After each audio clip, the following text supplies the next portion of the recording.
everyone. I'd like to call this committee, the whole meeting of the Arlington Heights Village Board, to order on Monday, May 20, 2019, and ask if you would please rise and join the Village Board in the Pledge of Allegiance. I pledge allegiance to the flag of the United States of America and to the republic for which it stands, one nation, under God, indivisible, with liberty and justice for all. Would the clerk please call the roll?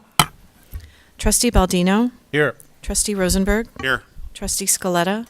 Here. Trustee LaBedz. Here. Trustee Canty. Here.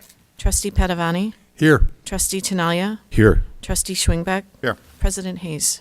Here. Well, first on the agenda is new business, and we do have two swearing-ins of two members of our fire department tonight. And so we will be promoting Ron Frater from Battalion Chief to Deputy Fire Chief, and then Officer Christopher Sefton to Police Sergeant. And so thank you for joining us on this very special evening to celebrate with these two very fine men and their families and their colleagues. And we thank all of their colleagues and peers for being here to support them tonight. So Battalion Chief Frater, if you join me up front.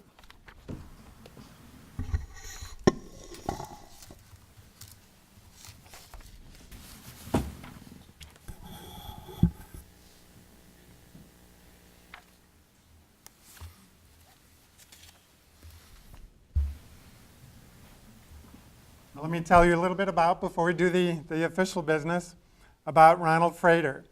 Ron joined the Arlington Heights Fire Department in March of 1994. He served as a paramedic until his promotion to lieutenant in February 2004. In February 2018, Ron was promoted to battalion chief and led the department's red shift in that capacity.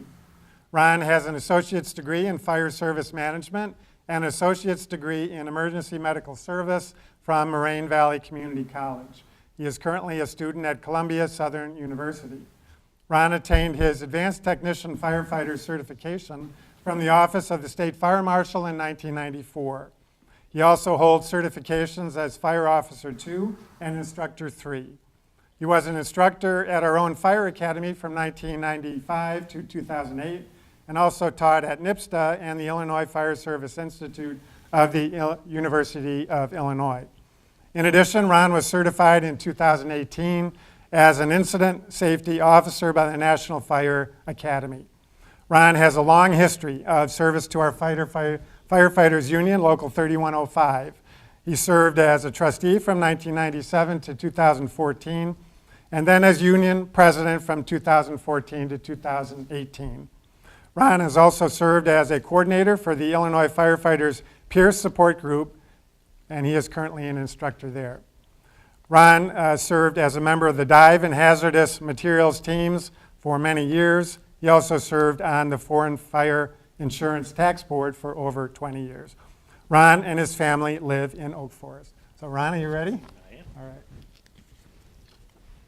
If you raise your right hand and repeat after me, I, and state your full name, Frater Jr.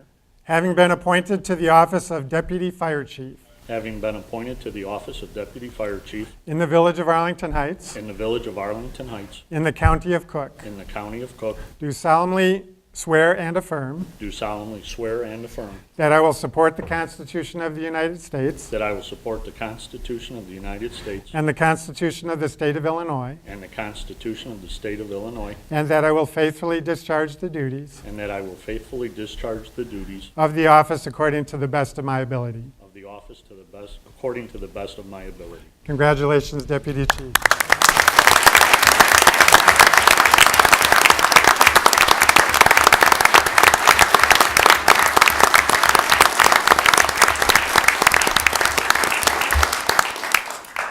If you don't mind, I'd like to have Ron's wife, Phyllis, present Ron's badge to him. On the mic. Ron, congratulations.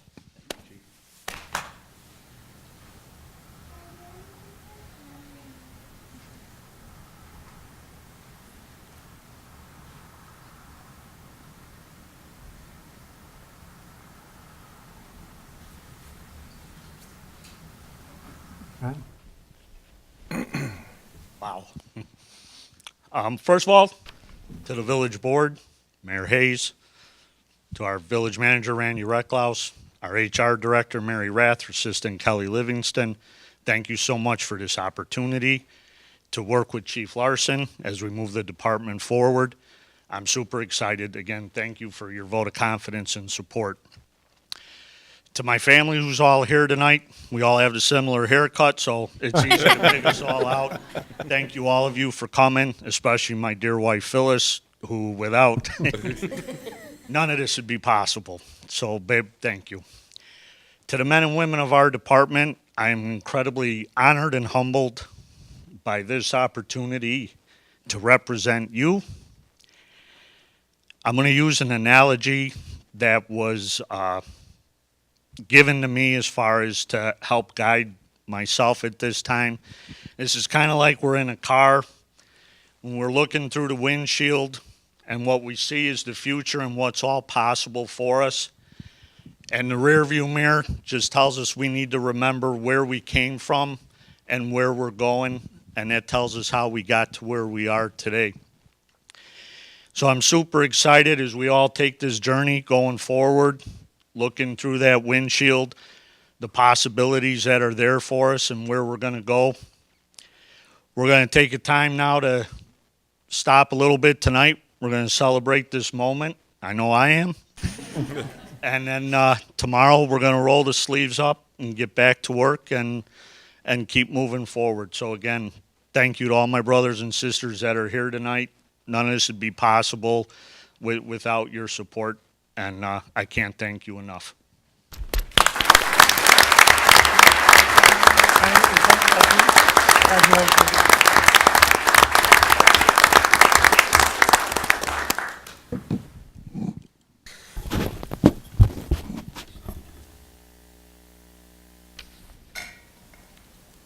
Now, Officer Christopher Sefton.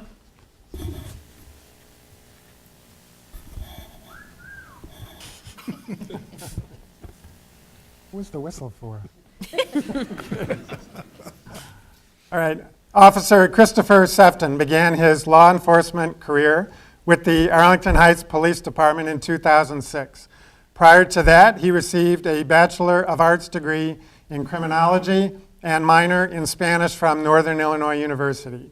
During his 12 and a half years of service with the Arlington Heights Police Department, Chris has served in the Patrol Bureau as a field training officer and as a member of the Crisis Intervention Team. He has also served in the Criminal Investigation Bureau as a school resource officer at the Academy of Forest View and Vanguard Schools and as a gang crimes investigator for several years. Chris recently completed a 4-year assignment with the Illinois State Police North Central Narcotics Task Force, investing the distribution of illicit drugs, gang activity, and weapons offenses in northwest suburban Cook County. Chris was most recently assigned to the Criminal Investigation Bureau as a general adult investigator. Chris has been the recipient of numerous department commendations, distinguished performance citations, and letters of appreciation from the citizens and other law enforcement agencies. Chris was also a 4-time recipient of the Illinois MEG Directors and Task Force Commanders Association Commendation for Outstanding Casework. He is a previous recipient of the Crime Stoppers Officer of the Year Award. Chris has been married to his wife Abby since 2011, and they have 2 children, Sloan and Shay. So Chris, if you're ready, if you'd raise your right hand and repeat after me. I, and state your full name. I, Christopher William Sefton, Having been appointed to the office of Police Sergeant having been appointed to the office of Police Sergeant in the village of Arlington Heights, in the village of Arlington Heights, in the county of Cook, in the county of Cook, do solemnly swear and affirm do solemnly swear and affirm that I will support the Constitution of the United States that I will support the Constitution of the United States and the Constitution of the State of Illinois, and the Constitution of the State of Illinois, and that I will faithfully discharge the duties and that I will faithfully discharge the duties of the office according to the best of my ability. of the office according to the best of my ability. Sergeant Sutton, me.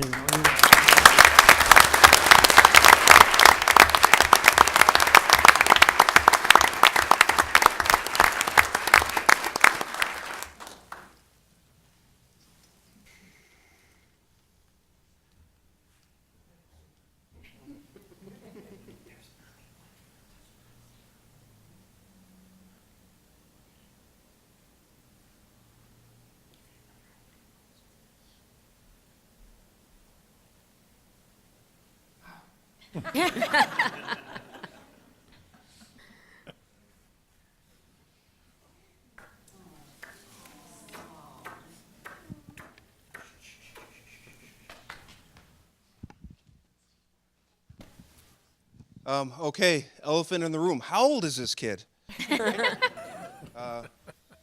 Closer to 40 than I am 30. And surprisingly, I've been getting that a lot lately. So I'd like to give a shout out to my parents for some awesome genes, right? Speaking of thanks, would like to first start off by thanking the village manager, mayor, members of the police, fire commission, and also the village board for this opportunity. I do appreciate it very much. Especially would like to give thanks to my wife, Abby, for being my support and my support system and rock since I started this career, and most importantly, since we got to know each other what seems like a long time ago. To my parents, mom, dad, stepmother, for showing me what hard work is really about. They busted their butts when I was growing up to give me the things that I thought I needed, but actually just wanted. And it really does go a long way, especially with instilling those solid moral values that kind of led me to the profession that I'm doing to this day. Friends, families, my family, in-laws, colleagues, task force officers, see a couple members of the Cook County State Attorney's Office. Just want to offer you guys just a blatant thank you for what you've done to get me to where I'm at today. I'll be up here for several hours if I were to thank each and every one of you, so we'll take that time to do it at the tavern later on. Lastly, as people probably already know, it is the Chiefs. Is this thing even on? This is the Chief's last, or I should say he's getting ready to retire soon. He's moving on to bigger and better things. And I would just personally like to say to you wholeheartedly that we appreciate everything that you've done for this police department. I've had the opportunity to work at a variety of different agencies throughout my task force experience-wise, and I got to know the ins and outs and kind of what's going on with each police department. And I'm not going to sit here and dog at any single one of them, but what I can say is coming back here, we got it good. We got it really good, from the training aspect of things to the new facilities that we have, our training opportunities, equipment, career advancement-wise, specialty assignments, bar none, with the help of the chief and the deputy chiefs. You guys made this place one of the premier agencies in the state of Illinois, and we appreciate it, trust me. Lastly, I've been trained and mentored by some very, very, very excellent police, some fine officers, some really good people. And I'm going to take this opportunity as I move forward through my career to do the same thing, pay it forward by mentoring the next group of individuals, next group of officers that are eventually going to take my place in this organization. So I thank you.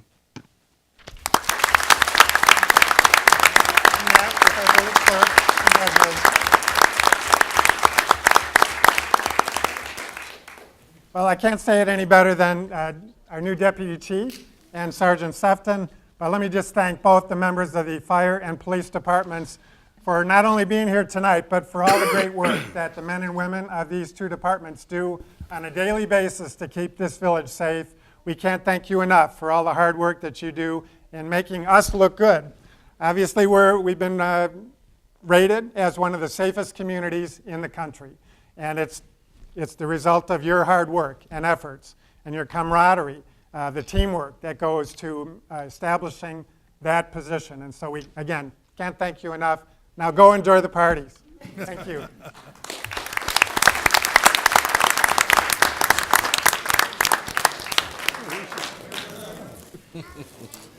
Move to adjourn. How about we adjourn to the party? Yeah, or bring the party here. Yeah, really. Nice big room. Yeah. Nobody's left. We get to enjoy our water. That's right. That's right. No. You're gonna knock it out of the park, I know.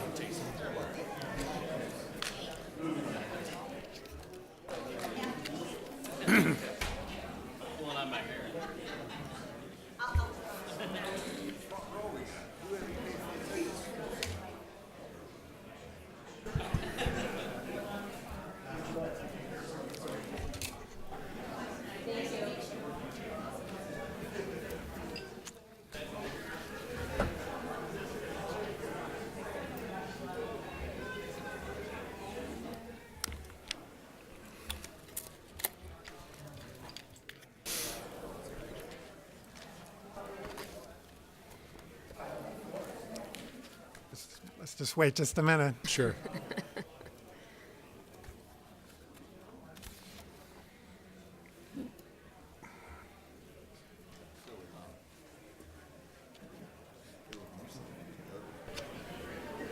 Okay, we do have some other new business, and I would call on Mr. Ecklaus. Thank you, Mayor. You know, whenever the police department and fire department have a promotion, this is always the safest room in Arlington Heights. You know, I think like if anything happened, you know, if like a car jumped up here, they'd be able to handle it, or, you know, if there was a flood that, you know, every possible scenario, every specialty team is represented. So I want to come up to the podium today because this is a special meeting, and we're televising it tonight, and you know, and this is special because we're not asking anything of the board tonight. There's nothing you have to vote on, nothing you have to, no motion has to be made, but it still, in my mind, is one of the most important meetings of the entire year. So, you know, tonight, the purpose is really to hear what's going on in each of our departments, and we're going to have 2 companion meetings on the 23rd and the 29th, to provide an opportunity for the board to ask questions and discuss the different topics that come up, and to really help inform the board for the July 9th Strategic Priorities meeting. You know, the board obviously is responsible for all of the activities of the village government. But because of what you guys do in terms of, there's certain regulatory and administrative activities that you engage in a lot, you have kind of a disproportionate interaction with the departments. There's certain departments that you engage with a lot, like the planning department or the finance department, just by virtue of the different tasks that are typically in front of you at board meetings. And so I think meetings like this are important to kind of even the playing field and give the board an opportunity to interact with in a meaningful way and in a formal way all of the other departments in the village. You know, obviously there's a division of labor between the board and staff. The board is generally in charge of what should we do, and staff is in charge of how should we do it. But the board really can't contemplate what should we do without knowing what we can do, and the staff obviously can't figure out what should we do or how should we do it if we don't know what we're supposed to be doing. And so these types of interactions are very important. A lot of times I get questions from residents, you know, why isn't there more debate at a village board meeting? Why don't you guys argue more? And some of it is by design. And I like to say this whenever I can, whenever I get before groups, I talk about this scenario is, if you compare us to the federal or state government, the federal and state government has 3 co-equal branches of government that are elected with their own agenda, and they're supposed to butt heads. That's why you have the fireworks. That's why you have tension between those groups. We're designed where the executive is subsidiary to the legislative. And so staff, our whole job is to execute the priorities and goals of the board. The reason why at the budget hearings, you know, we don't have kick out, drag out fights is because the whole budget from the beginning to the end was designed to be something that we feel that the village board could support based on our knowledge of what your priorities are and what your goals are. And so it's something that's always important. But for our form of government, these types of meetings are much more important because our success is completely dependent on understanding each other. And as we go through our process, you know, right now, obviously, we're still in the assessing information gathering process, and that comes from formal documents that come your way, but also all the everyday interactions that you have with residents, things you observe on your own experiences and your own values. Then as we get into July, we're going to be goal setting, and as we know, we call that our strategic priority process here. And then that gets handed off to staff, and we get into task planning, because all of the business plan, all that is a list of tasks and objectives that the board can, that the village staff can work on in the furtherance of the village board's strategic priorities. Again, getting at the what should we do versus how should we do it. But we can't always do everything. And so we have to assess our resources, which is what we typically do in the fall and late summer. And then we get into budgeting, which is the assignment and commitment of resources. There should be no surprises in the budget process. By then, we should have a pretty good handle on where we're going, what our priorities are. And obviously, the commitment of the resources is something that we need to take seriously. At times, those are hard decisions, and sometimes there are last-minute things that come up that warrant lots of discussion. But really, when we get into it, the time of the year to talk about kind of the what should we be doing should be happening throughout the year. It shouldn't be done at the last minute during the budget process. So what are we going to hear tonight? We're going to hear what our departments are working on. We're going to hear what they've accomplished recently. We're going to hear what challenges they see on the horizon based on their own perspectives. And then also what things, changes in services we think we may have to consider in light of those from our perspective. Tonight we've got the Finance Department, Human Resources Department, and Fire Department. And so I am going to turn things over to our Assistant Finance Director, Mary Ellen Juarez, who is going to represent the Finance Department tonight first. And we'll have opportunities for questions after each department's presentation. So with that, Mary Ellen.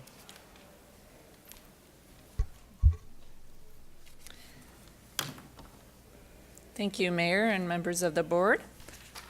On our first screen here, you can see that the Finance Department is unique in that we serve all the departments of the village by processing payroll, by coordinating the budget, and working with pensioners.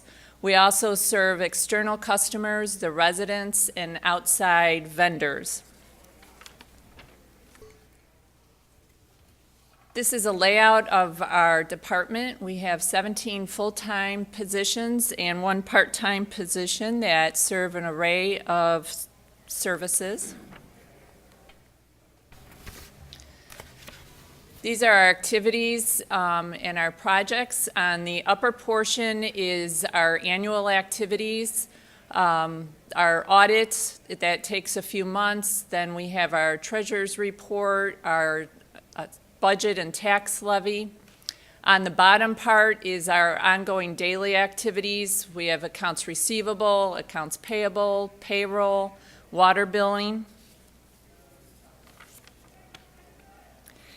Here we have certain projects that we've been working on. Currently, we're in the middle of the new vehicle sticker enforcement program. We'll be working on the fee and fine plan. The RFP for the ERP with the ERP consultant, which is the enterprise resource planning software that we're going to be working on.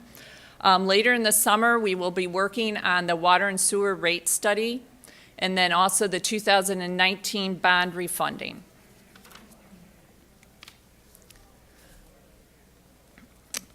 Here's some workload measures that we want to pay particular interest to. One is the number of vehicle stickers sold. This will allow us to know if our increased enforcement has resulted in more stickers sold, which will allow us to increase our estimate in our budget next year. Then we also want to look at the water consumption billed per 1,000 gallons. There's a direct relation between the water billed and then our water and sewer revenue. In an estimate in the long-term water and sewer program project, we'll be looking at that number to see what our estimate will be. So it's a key calculation. And at the end of the summer, we'll be presenting that study to you. There's also a number of performance data that we like to look at throughout the year. Our sales tax history is one of them. Currently, we're almost at 4.3 million this year. You can see it goes up and down a little bit, but we're 200,000 above what we were last year. Next is our income taxes. That's jumped up and down, but it should start leveling out with the new tax laws. We're at approximately 2.6 million this year so far, which is 100,000 above last year at this time.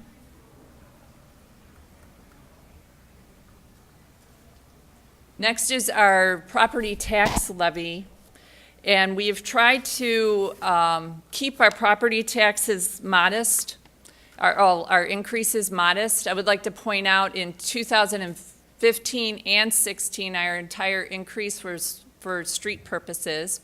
In 2019, we could have some upward pressures on the property taxes due to pension losses and due to the IMRF assumed rate of interest decreasing.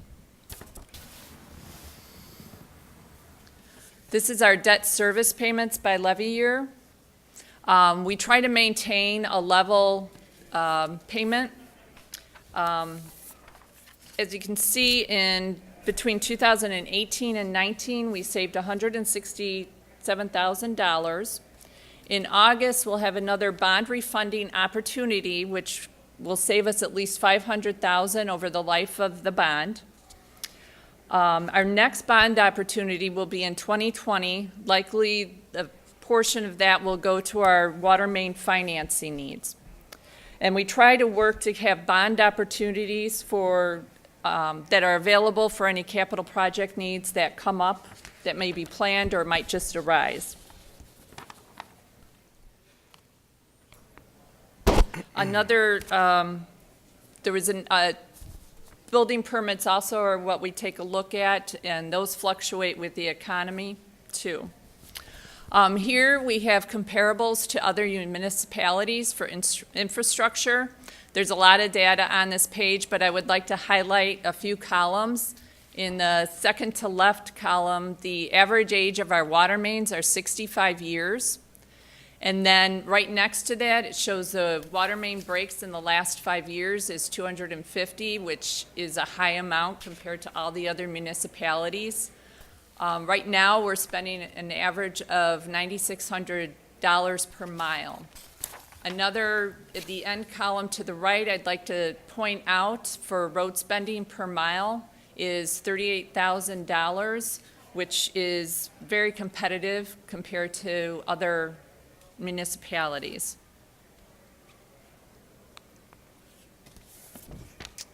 Next is our staffing level.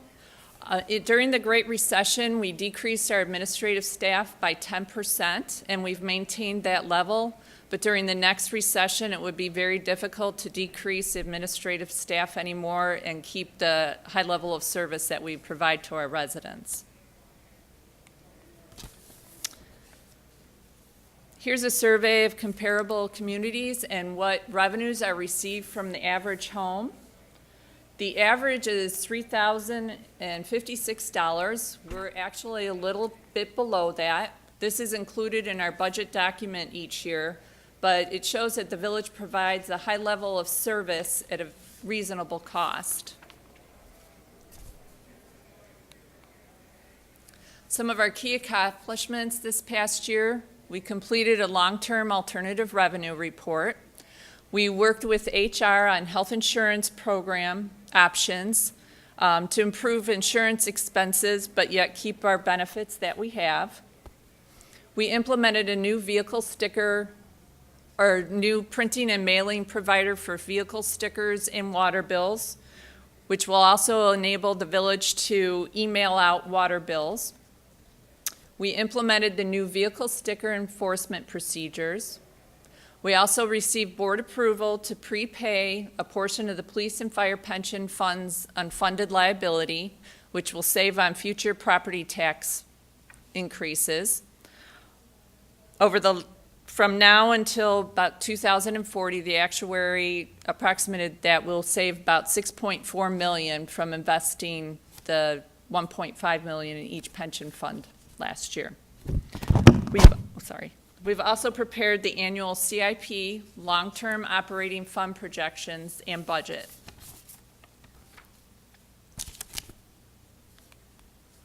Projects that we still want to complete during 2019 is the multi-year fine and fee increase schedule. We'll be working with the Public Works Department to complete the 5-year water and sewer rate study. We'll also be preparing for the 2019 bond refunding issue that will save us almost the $500,000. We'll work with the Integrated Systems Department to develop an RFP for the ERP software consultant. We'll review and revise the capital accounting and budget definition. We'll plan for the proposed change in pay periods from the current date method to a pay date that will lag 1 week behind. Right now, our part-timers do lag 1 week behind, but our full-time employees all paid current to date. So we're almost paying for projected, or for work that's going to be projected, where we want to actually be paying for what is worked. And all ERP systems want you to lag 1 week. So this will be necessary to do before we get our ERP system. We'll also be working on our 5-year municipal audit agreement, which will start for the audit of 2019's financial data. Our current and anticipated challenges, balancing the general funds and revenues and expenditures while keeping property taxes as low as possible. We have our normal business cycles that can affect the revenues and the expenditures, sales and income taxes with the fluctuations. Also, with the status of the state's budget, they're still diverting a portion of our income taxes. There's still talk of property freezes. The proposed expansion of slots at the Arlington Park would be a positive on our budget. Over the years, we've taken great strides on infrastructure improvements, from the police station to the streets, our parking garages, extending the life of the garages, the emerald ash borer, removing the trees and replacing the trees, and also the stormwater control projects. Our next key project will be the water main replacement. Due to the lower water revenues from wet springs and better improved water efficiency, it's lowered our revenues, so we've had to scale back on our planned water main program. So we would like to, when we're doing the water and sewer rate study, we'll be looking at how we can up our water main plan, and we need to catch up, and then we want to maintain a 1% replacement schedule after that. We'll be administering the increased enforcement of the vehicle sticker program. And we've also had a challenge of our finance staff reorganization. We had an accountant retire this past spring, but we took a budget coordinator position and the accountant position. We blended that position. And then the budget coordinator position, we downgraded that to an accounting assistant position that will help with accounting tasks, but also serve as a payroll coordinator backup, which is very important. We will still be working with an ERP on analyzing the department needs and wants of each department for the new ERP software package. The reason we're changing to a new ERP system is because there's a lot of limitations with the old system. Credit card payments are difficult to process. We still have to use the state to utilize online payments. There's separate databases for vehicle stickers and tickets, so a lot of cashiering has to be double entered. Also, the reporting system with our software right now, it's barely utilized. It doesn't download to Excel well, and it's very hard to use. With the new ERP system, payroll, HR, police tickets, building permits will integrate together and will likely improve and expedite processes between departments. and consolidate a lot of separate operations into a single system. And conversion will require a lot of communication, training, parallel processing, and patience.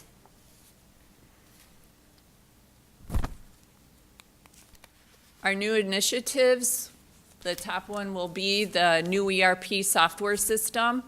The last one was done in 1996, so it will be exciting to get a new ERP system.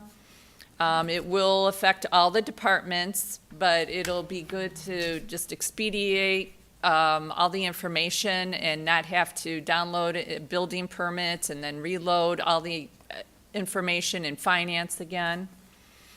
And we will be looking at our long-term debt financing plan, which will be reviewed in when we do the water and sewer rate study and next year's biannual CIP. We'll outline potential bonding opportunities due to debt requirement in 1, 5, and 10 years. We'll also provide for ongoing opportunities for future unknown or unanticipated infrastructure needs. And there's always capital needs that come up. In conclusion, the village's conservative financial practices has allowed the village to maintain a solid financial position. And as technology and society changes, finance will need to continue to anticipate, adjust, and improve our services. The key to ongoing stability will be to keep looking a number of years ahead and plan accordingly. I'd like to open it up to any questions. Well, thanks, Mary Ellen. Very nice report. Thank you. I think it's good to have a reminder of all the things that the finance department actually does. And so thank you for that. We can tell how hard you guys are working. We very much appreciate all of your hard work in the past year and in an ongoing basis to keep us on the straight and narrow from a financial perspective. So thanks. Thank you. Questions? Trustee Rosenberg. Thank you. Thanks, Mary Ellen. Sure. So can you kind of explain to us the ERP program that you're going to adopt? Have you identified the actual program itself, or? No, and the consultant, we're going to bring in a consultant. We're working on the RFP for the consultant right now, and the consultant will come in and talk to all the departments to see what they need from the system and what reporting they're looking for, and then intertwine all the departments' information so that we get the best system out there and the best reports that can be possible at this point. If I could, the consultant will run an RFP process for the actual product, but the consultant will do an assessment on what, as Mary Ellen said, what our needs are, and so we can build that RFP so then we can have a good idea of what product will be the best fit for us, and they would also help us with implementation. If you want to use an analogy, it's analogous to the construction manager for a large construction project, because we just don't have the in-house firepower, expertise, or time to manage a project of that magnitude. And we've spoken to other communities that have gone through this in recent time. They've all universally recommended that process, and we're also going through this right now with getting a new computer-aided dispatch program at the Northwest Central Dispatch. And that's kind of in some ways like their ERP system, and that's been a very good process with an outside consultant as well. So what do we expect the time frame for all this? To hire the consultant to do the RFP and then potential implementation of it? Next, I believe that in 2020, we would be choosing the ERP system and start implementation, but it'll take a couple years probably, because we'll have to do parallel processing, and you usually will do like maybe finance first and then building permits and payroll separately, so you just want to make sure it's all working right, and it does take, a few months of parallel processing to make sure it's working right. The training on this will be enormous, because literally every single employee will be working with this product.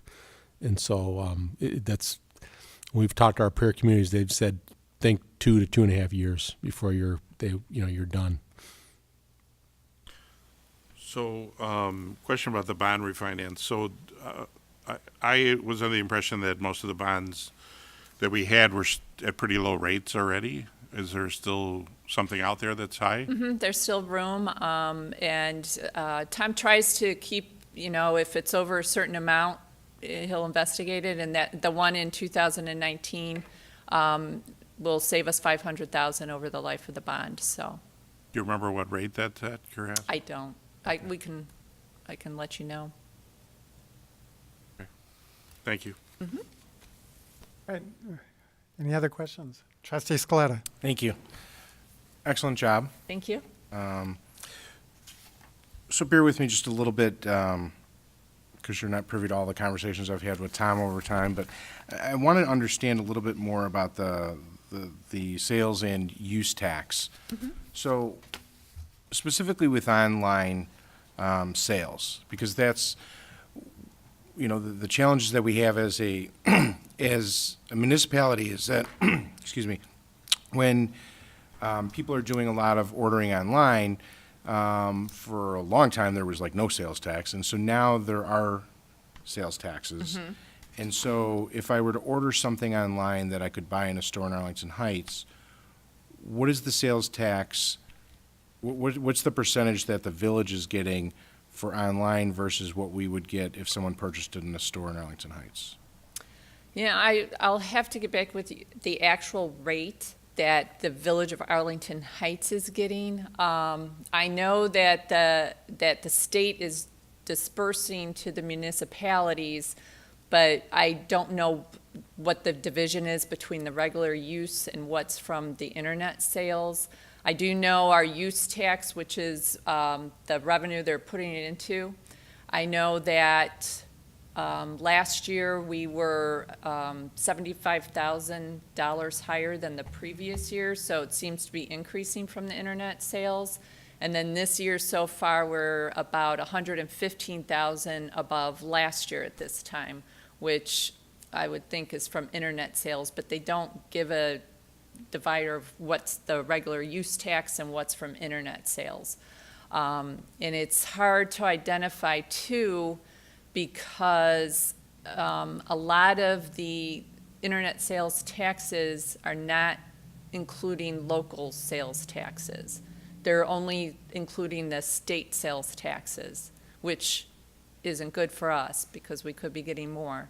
But we're not getting a good report from the state on how much is from internet sales tax. Okay. So sales tax is anything that's generated on in a physical location in the Village of Arlington Heights. Right.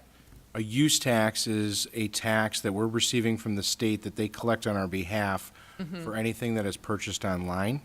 Online, or if somebody doesn't pay store taxes if they buy it out of state, and then they're supposed to be honest and pay the state, that's the use tax. Okay. And so what are you physically receiving from the state? Are you just receiving a check? We usually receive a deposit in the bank with a report that just says use tax, local sales and use tax. There's no listing of information behind it. I'm not saying we can't find out that detail, but that's what we get right now. Okay. Maybe our former state representative, who's now the director of Department of Revenue, might be able to help us gather some additional information, because it's just really interesting that the state can provide a little bit more data. I'm not expecting them to send us a report that's going to show us line by line each of the sales, but how do you compare? How do you forecast? How do you know anything? I agree. Okay. I can see if we can find out more detail, but right now the reports we get from them are very limited. All right. I guess we're supposed to just say thank you, because we've been complaining, or I've been complaining over the years, that we were, losing a lot of revenue and not realizing it anywhere else. And I'll have to look to see, we do get another report, so I'll see if and that has some use tax, and maybe they're going to add a column for internet, but right now, I don't have any information on that. Okay. If I could, Trustee Scaletta, I was going to say, one of the reasons we're doing this a month and a half before we have our goal setting is so we can collect some of this information and get it to you guys before then. So we'll certainly do that. But if you can pull up the slide with our sales tax, you can go back to that one. One of the things I think that we're seeing is for the last couple of years, we've said, oh, sales tax is going to completely flatten, it's going to flatten. And we're still seeing it creep up. Mm-hmm. And it's been outperforming our model, which is good. And we don't know how long that's going to continue, but it has begun to creep up. Some of that has to do with, a little bit of the collection of the online sales tax, but some of it has to do with just the last couple of years. The economy in general has been performing well, and our brick and mortar retailers have been overperforming some of our modeling. And so, overall, that's good news. We still, because sales tax is an elastic revenue and it goes up and down, we still want to be conservative in how we budget for it, but it has been pretty good the last couple of years. So in anticipation for providing us with additional information for our upcoming goal-setting session, can this be broken down a little bit more that would show us out of this sales tax revenue? Because when I see sales tax revenue, I'm assuming that this is all sales tax revenue. I'm not assuming that there's any use tax in there. And it is all sales tax. Oh, The okay. the use tax is another tax, but we can, Great. Then I misunderstood Randy. I detailed. thought he was suggesting that it was in there. well, I think it's just all increasing. Yeah, I misspoke on that Okay. in terms of the internet sales tax. But generally speaking, we are seeing an uptick in our sales tax beyond what we had projected. And to further that thought, we're also seeing an increase in our food and beverage tax, correct? Absolutely. Okay. And if we were to look at what the increase in the food and beverage tax is, because sales tax is included in food and beverage already, correct? No, that's a separate It's tax. a separate unit. Well, the food and beverage part of it is, but there's traditional sales tax. Food and beverage Separated tax out is, from this, or? No, you're saying that sales tax that there is sales tax applied to the food and beverage that you purchase, and then on top of it, there's a food and beverage tax above and beyond that. Is that what you're suggesting? correct. Okay, Yeah. yeah. That's correct. So I'm suggesting is that if the food and beverage tax, I'm sure Tom can run, or I'm sorry, Mary Ellen could run some numbers that would just give us an idea of if we're seeing this, this increase in sales tax revenue, how much of it might be from the increase in food and beverage. Sure. Not to say that this is bad things are going, that we're bringing in more revenue, but just to understand a little bit more, is it really from the brick and mortar, or is it because we're seeing an increase in food and beverage and, entertainment? Sure. No, we can give a breakdown report on that for sure. Okay. I'm gonna, I had a lot of questions on the ERP, but I'm gonna leave that alone. Because why talk about something that you guys are gonna go out to RFP when it's in front of us, I'll understand all the costs and how there's gonna be some savings through the efficiencies, but there's gonna be additional costs through the acquisition or licensing of the software. Yeah, you're going to be hearing from, I think, a lot of the department directors talking about the need. There certainly is going to be a cost. I mean, this is going to be probably a couple $1 million project when we're all said and done. But it's getting to be where it's impacting day-to-day work. And I'll let the department directors kind of talk about how it's impacting themselves. But you absolutely, it is getting in the way of us implementing some of the efficiency things that we know we can and want to implement, is we're finding there's real limitations with our existing software. And that's a lot of that was what's driving this discussion. And will that be a one-time cost? We already pay maintenance, so there'll be maintenance for a new system, but the old maintenance will drop off. As to whether the new maintenance will be higher than the existing maintenance, I can't say. But there'll be a fee at the very beginning to get started with it, plus maintenance. Plus maintenance, just as there was back in '96, right? Okay. And of course, we'll be considering looking at whether or not we should be using any reserve funds, because it's a one-time, not an ongoing cost. Correct. you know what our number is right now of percentage of reserve versus our budget?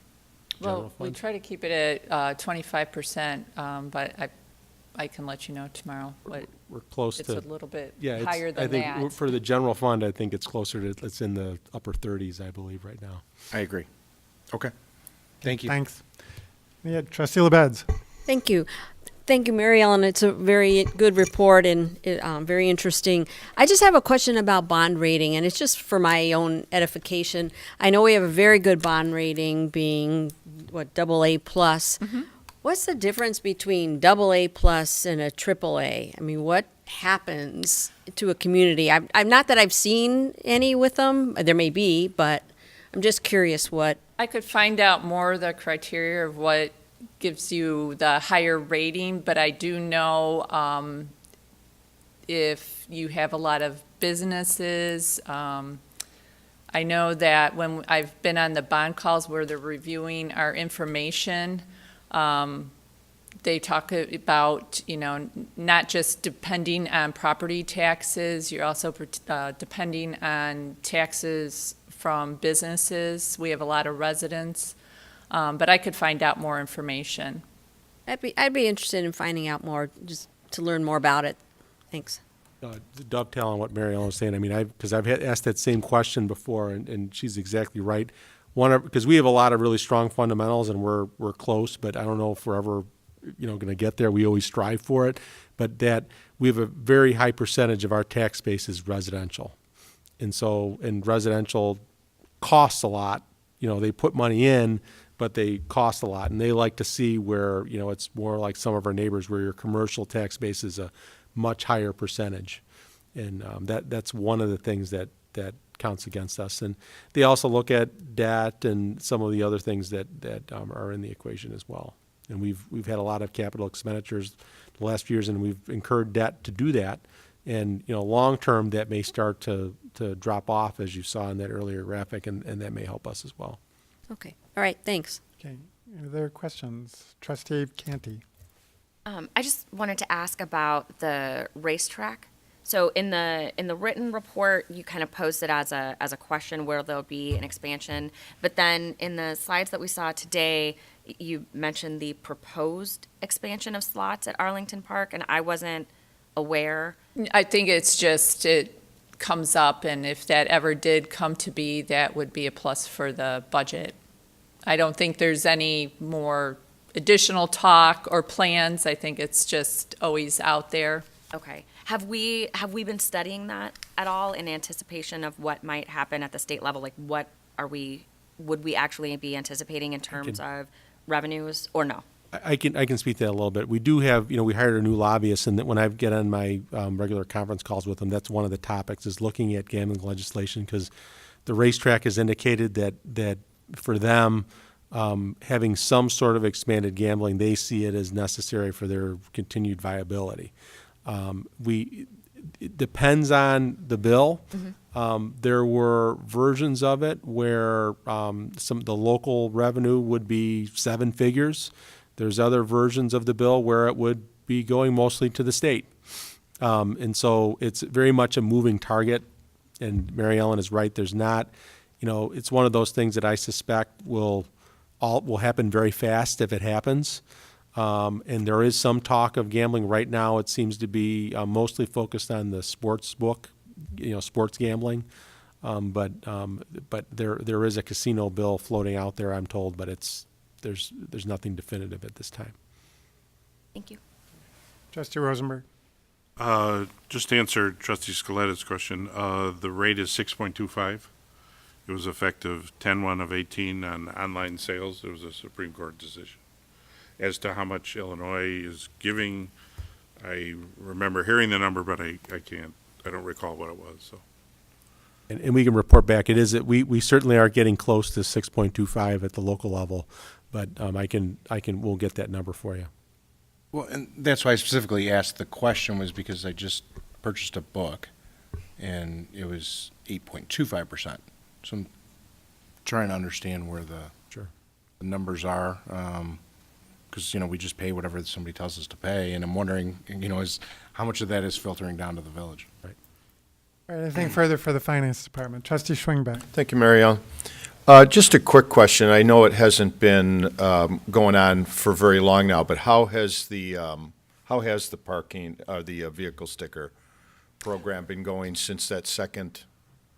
Good. The majority of residents comply, and I'd say about 95% are paying aren't arguing too much. We do have some that aren't very happy, and we try to explain that our intent isn't to harass or upset people. In the last 2 weeks, we've made revenues of $151,000. So part of that is the fine. So if we split that in half approximately, because the average vehicle sticker was $30 and then a $30 fine on top of that. So we've gotten about another $75,000 just in vehicle sticker sales. It's still ongoing. We expect more, but we'll be able to increase our estimate next year for 2020. We were working with a non-compliance of 20 to 25%, so hopefully that's going to come down a lot more. And we just hope people next year pay attention and come in and buy their stickers on time. Okay. The other question I had, and I don't know the answer to this because I don't take care of paying any of the bills in our family.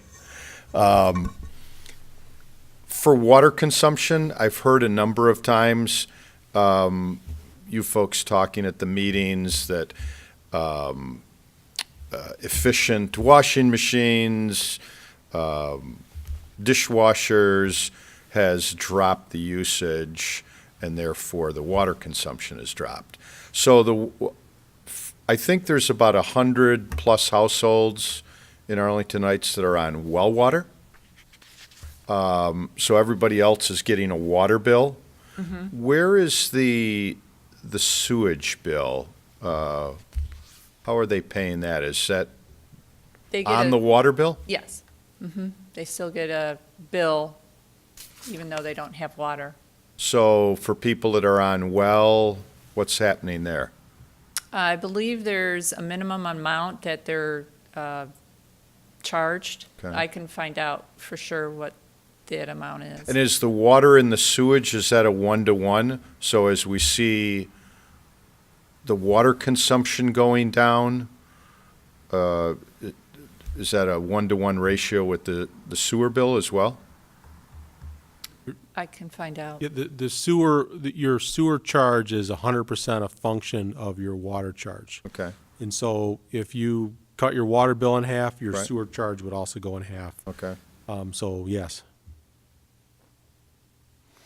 Have we thought, and the reason why I'm asking is I do see a situation out of state where when in wintertime, when a lot of summer residents leave and shut off all their water, they are still getting a minimum water bill and a minimum sewer bill, regardless of whether they're running any water or not.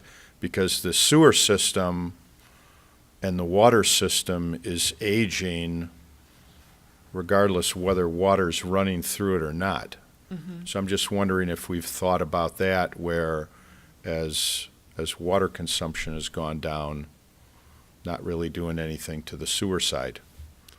I think it's a great idea to explore, and I think it's something that we can absolutely kind of do a little research on and see what would be feasible. There's a lot of reasons. The reduction in water usage is something that we're looking at closely. I just had a meeting on it last week because obviously it has a big impact on the revenue that we have for water main replacement. And what we're finding is, there's a handful of reasons for that. Some of it is a function of what you're saying, more efficient appliances and so forth. Some of it is it's a function of how wet our summers are, mm-hmm. And then some of it, and this is what we're looking at, is our meter infrastructure, because as meters get older, they underreport how much water that you're consuming. And so that's something that you're going to be hearing in the next several months is us exploring kind of the vintage of our meters, what it would cost to replace them, and what kind of payback we would get on that investment.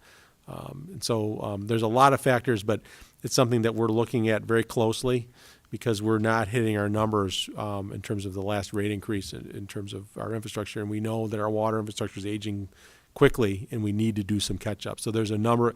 It's definitely going to be a topic discussion, probably, I'm going to say late summer this year on those topics.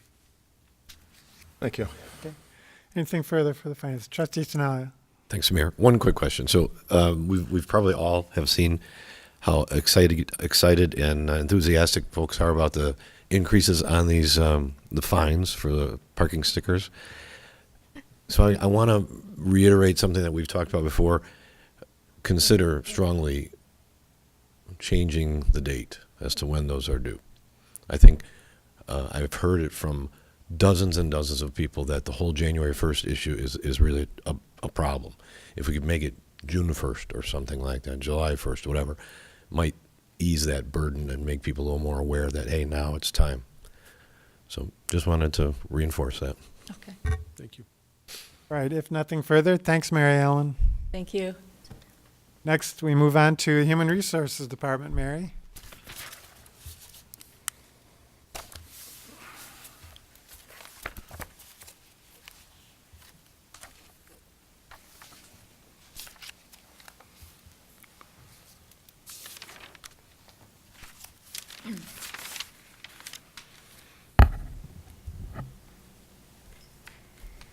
Good evening, Mayor and Village Board. While the work of the Finance Department focuses on both internal and external, the work of Human Resources focuses on the internal, but has a large impact on the external. We are an internal services department, collaborative, and work with all village departments on a daily basis. We are a small department of 4 full-time employees and 1 intern, and manage the needs of 435 employees, interns, and benefits for the village library. We provide direction and guidance for all village employees.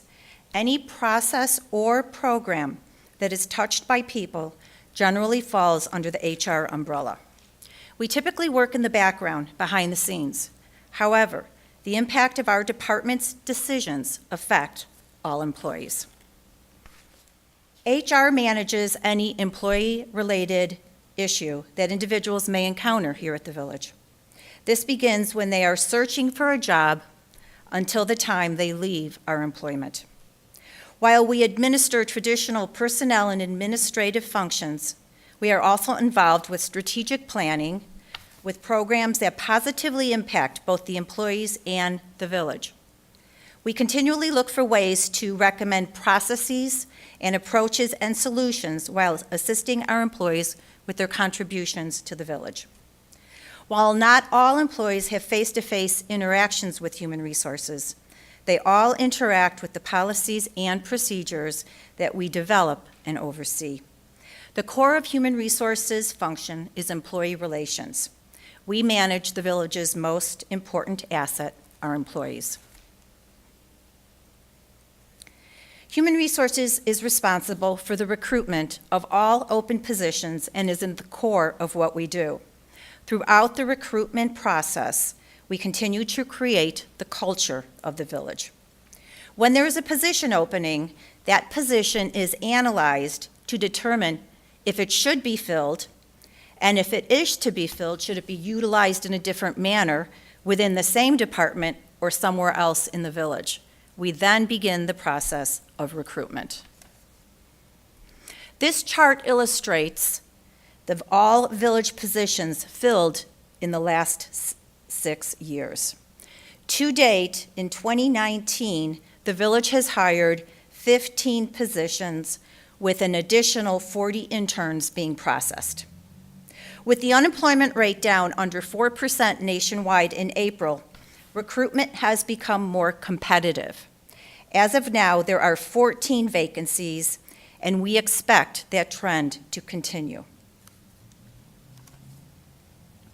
As the liaison to the Fire and Police Commission, Human Resources coordinates the recruitment process for both entry-level and promotional positions in both the fire and the police department. The recruitment process varies, but has similar components for both sworn and non-sworn positions. Along with the police and fire departments and the Fire and Police Commission, we are dedicated to filling vacant positions with qualified candidates. The chart on the left illustrates the number of Fire and Police Commission meetings held for the past 6 years, along with the number of interviews and the number of employees hired. In comparison, the chart on the right illustrates the number of interviews for non-sworn positions at the village for the past 3 years. As you can see, we've been quite busy with recruitment. In discussing recruitment for fire and police, the first step in the recruitment process is to pass the written test. We are currently in process for planning the entry-level police officer test, which will be conducted in late 2019 or early 2020. The recruitment team continues their demographic outreach and recruitment sources with the goal of expanding inclusion through a targeted recruitment strategy, as well as expanding the pool of candidates. Human Resources works very closely with both fire and police throughout the entire recruitment process. We have shifted the focus in Human Resources from a tactical perspective to creating a long-term talent management organization.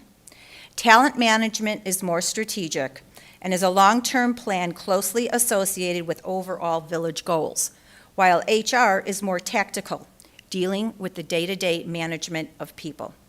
We are changing our focus from, is this person a good fit for this role, to not only is this person a good fit for the role, but also for the organization as a whole and any future roles they may inhabit here at the village. We look for integrity, intelligence, and energy through behavioral-based interview questions, changing the focus from how would you to how did you. Considering the village's aging workforce and the 4-year pension eligible statistics as shown, we need to continue our outreach to all candidates. We continue to be a role model amongst our peers due to the sheer number and volume of high-quality staff that we continue to retain and attract. Our challenge is to continue in that mode. Due to the anticipated attrition rates, the village's core values continue to evolve as new staff is continually hired. Risk management is a cycle and not something that gets checked off a to-do list, but it is a continuous activity. Having a risk management process means that our organization knows and understands the risks that our employees are exposed to.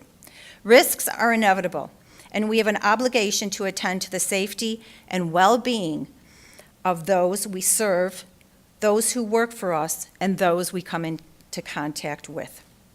In order to manage these risks, we have a strong human resource management process which keep both our employees and others safe. This process can be broken down into specific activities such as job analysis, job descriptions, hiring, orientation, training, employee relations, performance appraisal, compensation, and discipline. Understanding all of these activities helps explain the relationship between human resources and risk.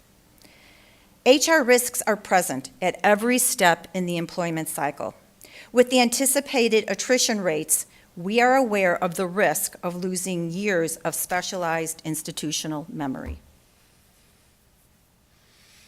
We define success as being able to respond to the needs of our current and future employees. We work at being proactive and aim to create a work environment where employees can be happy, healthy, and able to contribute to the goals of the village. While recruitment is the core of what we do, we have expanded the village's culture of employee development through training and other initiatives. We are currently in the design phase of an enhanced onboarding program, and we are looking to more actively engage supervisors and all departments in this process. As part of our updated program, we have just recently started providing new police officers emotional survival books for first responders, and will be providing a similar option shortly for our new firefighters. Our employees have a varied skill set, which extends well beyond their job duties. In order to utilize these skills, we tap into those skills and use them to benefit all employees. HR interacts with everyone, and customer service begins in human resources. We continually look for ways to streamline our work processes and procedures. We have expanded the use of technical resources. The electronic employee application process has been streamlined, and now job applicants can self-administer pre-employment tests from their home location. We will be implementing software for new village employees that will provide training, compliance, and workforce management through electronic file storage and employee information. We continually monitor benefit coverage and are cognizant that it is an essential component of attaining and retaining great employees. We seek to maintain consistent medical coverage levels for our employees with minimal cost, and we are coaching our employees to become conscientious benefit consumers. Our police and fire bargaining unit members are represented by 2 unions. Accordingly, we have certain obligations, including negotiating labor contracts and occasional labor management issues.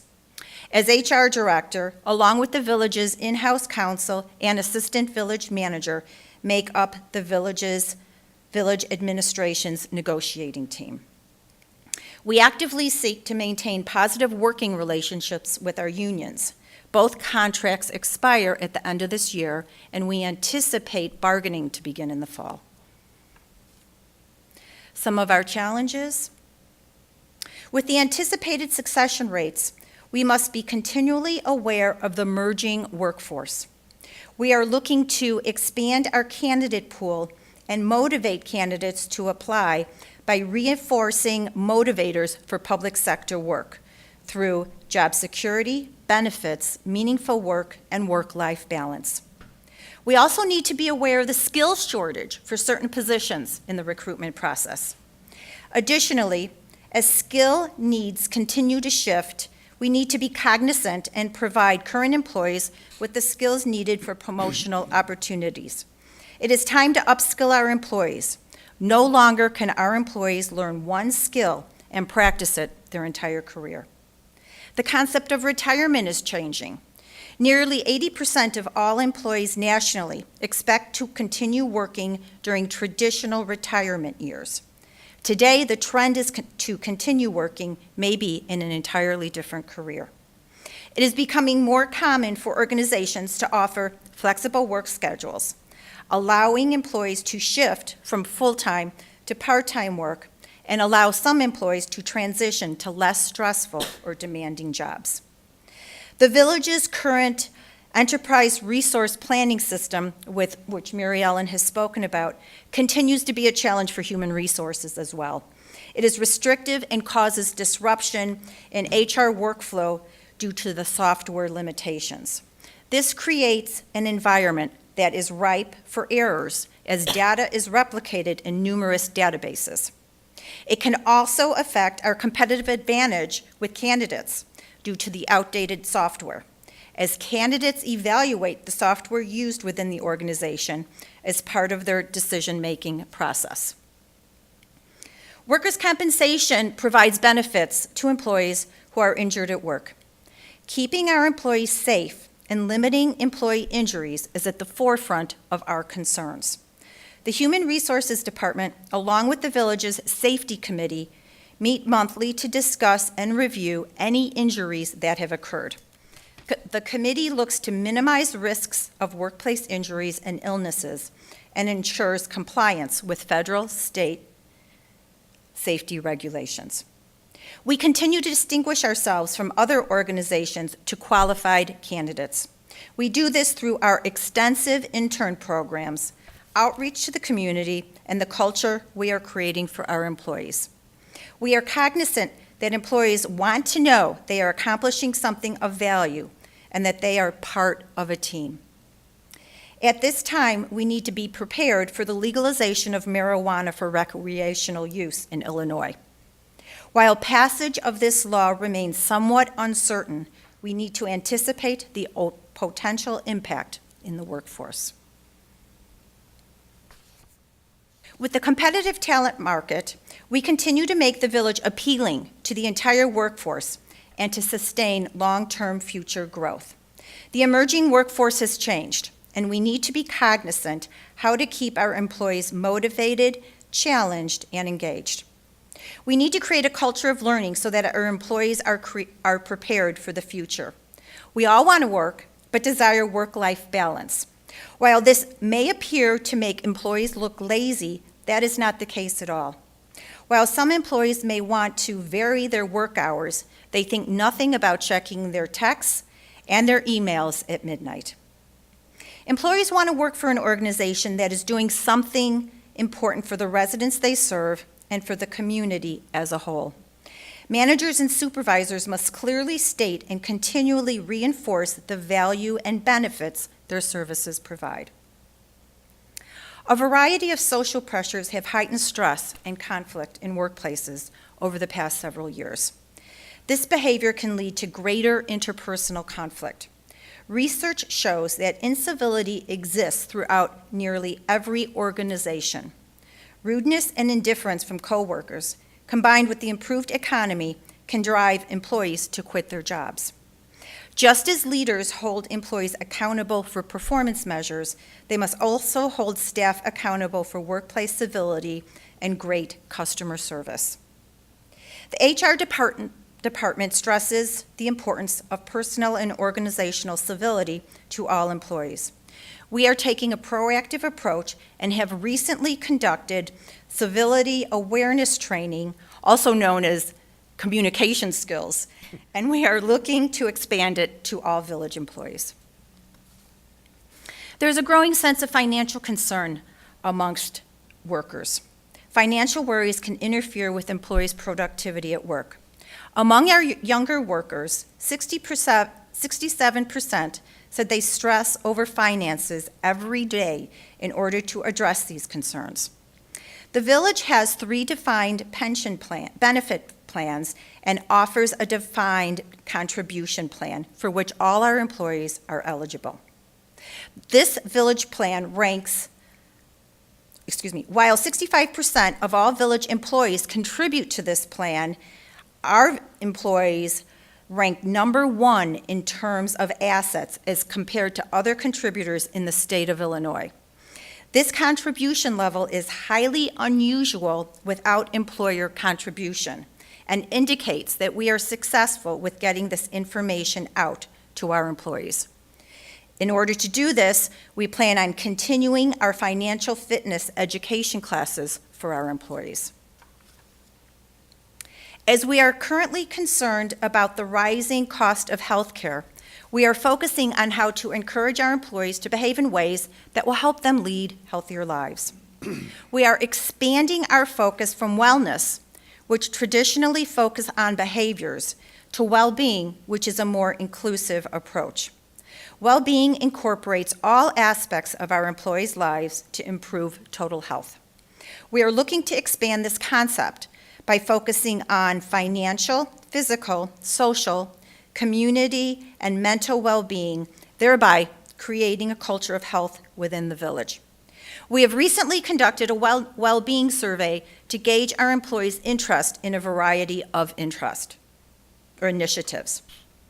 As mental health concerns continue to rise, not only in our community, but within our workforce, we must be continually cognizant of our employees' need for the village's Employee Assistance Program.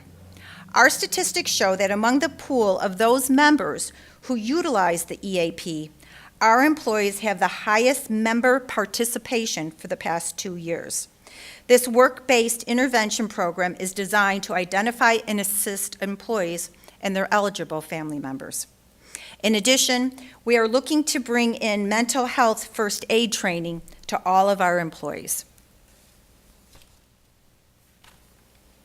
In order to thrive and not just survive, we embrace lifelong learning for our employees, providing our employees the environment and opportunities needed to be successful, not only today, but in the future. The key is to tie this learning to personal growth and demonstrate how our employees will benefit not only in the work environment, but personally as well. We will continue managing benefit costs by our involvement with the health insurance team, which is made up of members from Human Resources, Finance, and the Village Library, who meet continually to review and strategize cost-saving measures and how to reduce medical claims and prescription drug costs. This is an ongoing process, and strategic planning has already begun for 2020 and beyond. In conclusion, Human Resources will continue to promote the non-monetary benefits of working in the public sector, and we will focus on the following areas: life-family balance, ongoing training programs, and family-friendly benefits and policies. We will emphasize belonging, trust, and purpose for our staff. We will continue researching and implementing creative strategies and solutions for recruiting, given the changing demographics of our workplace. We will continue to build and foster our relationships with everyone we come into contact with. While respecting these relationships, we are aware that is the key to both our and their success. We will continue to be an advocate for employees and, as village representatives, continue to enforce village policies and procedures. We must remember that our most valuable resource is our employees. When we give our employees opportunities to do and be their best, we get the best from our employees in return. And with that, I'm ready for any questions you may have. Thanks, Mary. Nice job. Just a couple of questions. I really like the approach that you take in that you ask, is this individual not just good for the position, but good for the organization? And I think that's a great approach. And so I assume that's based on whether or not they have the core values that the organization as a whole really is looking for. Is that correct? Yes, obviously they have to have the skills for the job they're interviewing for. That's the basis. From that, we look to see who are we? Who is the Village of Arlington Heights? What core values are we looking for in our employees? Correct. And along those lines, you mentioned on page 6 of your report that due to the anticipated attrition, including retirements, we need to redefine the village's core values as we continue to evolve and hire new staff. So what's an example of how you would redefine our core values? Are you hopefully you're not lessening No. core values because we need more people to hire? Looking to enhance the quality of staff that we currently have. In terms of the values, and Manager Recklaus and I have spoken about this at length, and I don't know if you want to talk a little bit about the value statement and long-term plans. Yeah, that's one of the projects we're working on, is trying to have a better definition for the organization of what our organizational core values are. Because we talk about these things in loose terms, but for example, one of the things we talk about all the time is we want people that really give good customer service, that this is something in their DNA. It's not something you have to train them for, just inherently do it. Communication skills up and down the organization with residents and within their peers. We don't want people that are these amazingly technical people that you have to lock them in the office as they can't talk to people. That's something we want to avoid. Other things, people that are team players.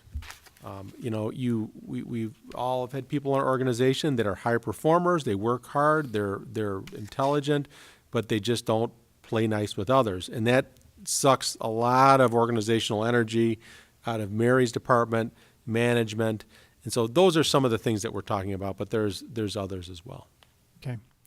One other question, Mary, and I kind of hesitate to ask this because we may get into areas some personal information, but what is the one primary complaint that you hear from people on exit interviews, or maybe they're not leaving the organization, but they come to you for guidance or advice? And I certainly don't want to give you you to give me any names. But I'm just wondering, is it lack of communication? Is it lack of defined purpose in my job? Aside from complaining about the village manager. Well, I was going to say the mayor, but yeah. What I hear over and over again from employees who are exiting is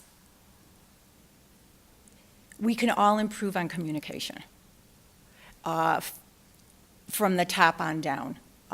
So I think that's the one theme that I've heard from employees. Fortunately, in exit interviews, employees rarely, if ever, make complaints about working for us.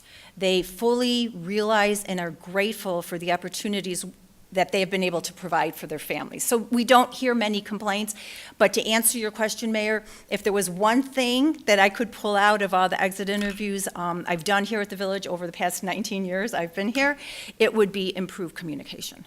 Okay. All right, questions from the board. Trustee LaBedz. Thank you. Thank you, Mary, for all that you do, and Kelly, you too, sitting over there. And just kind of piggybacking on that communication issue, I just happened to have my mid-year review last week, and my biggest complaint was communication from the top down, or lack thereof. So I think it happens everywhere. It's everywhere.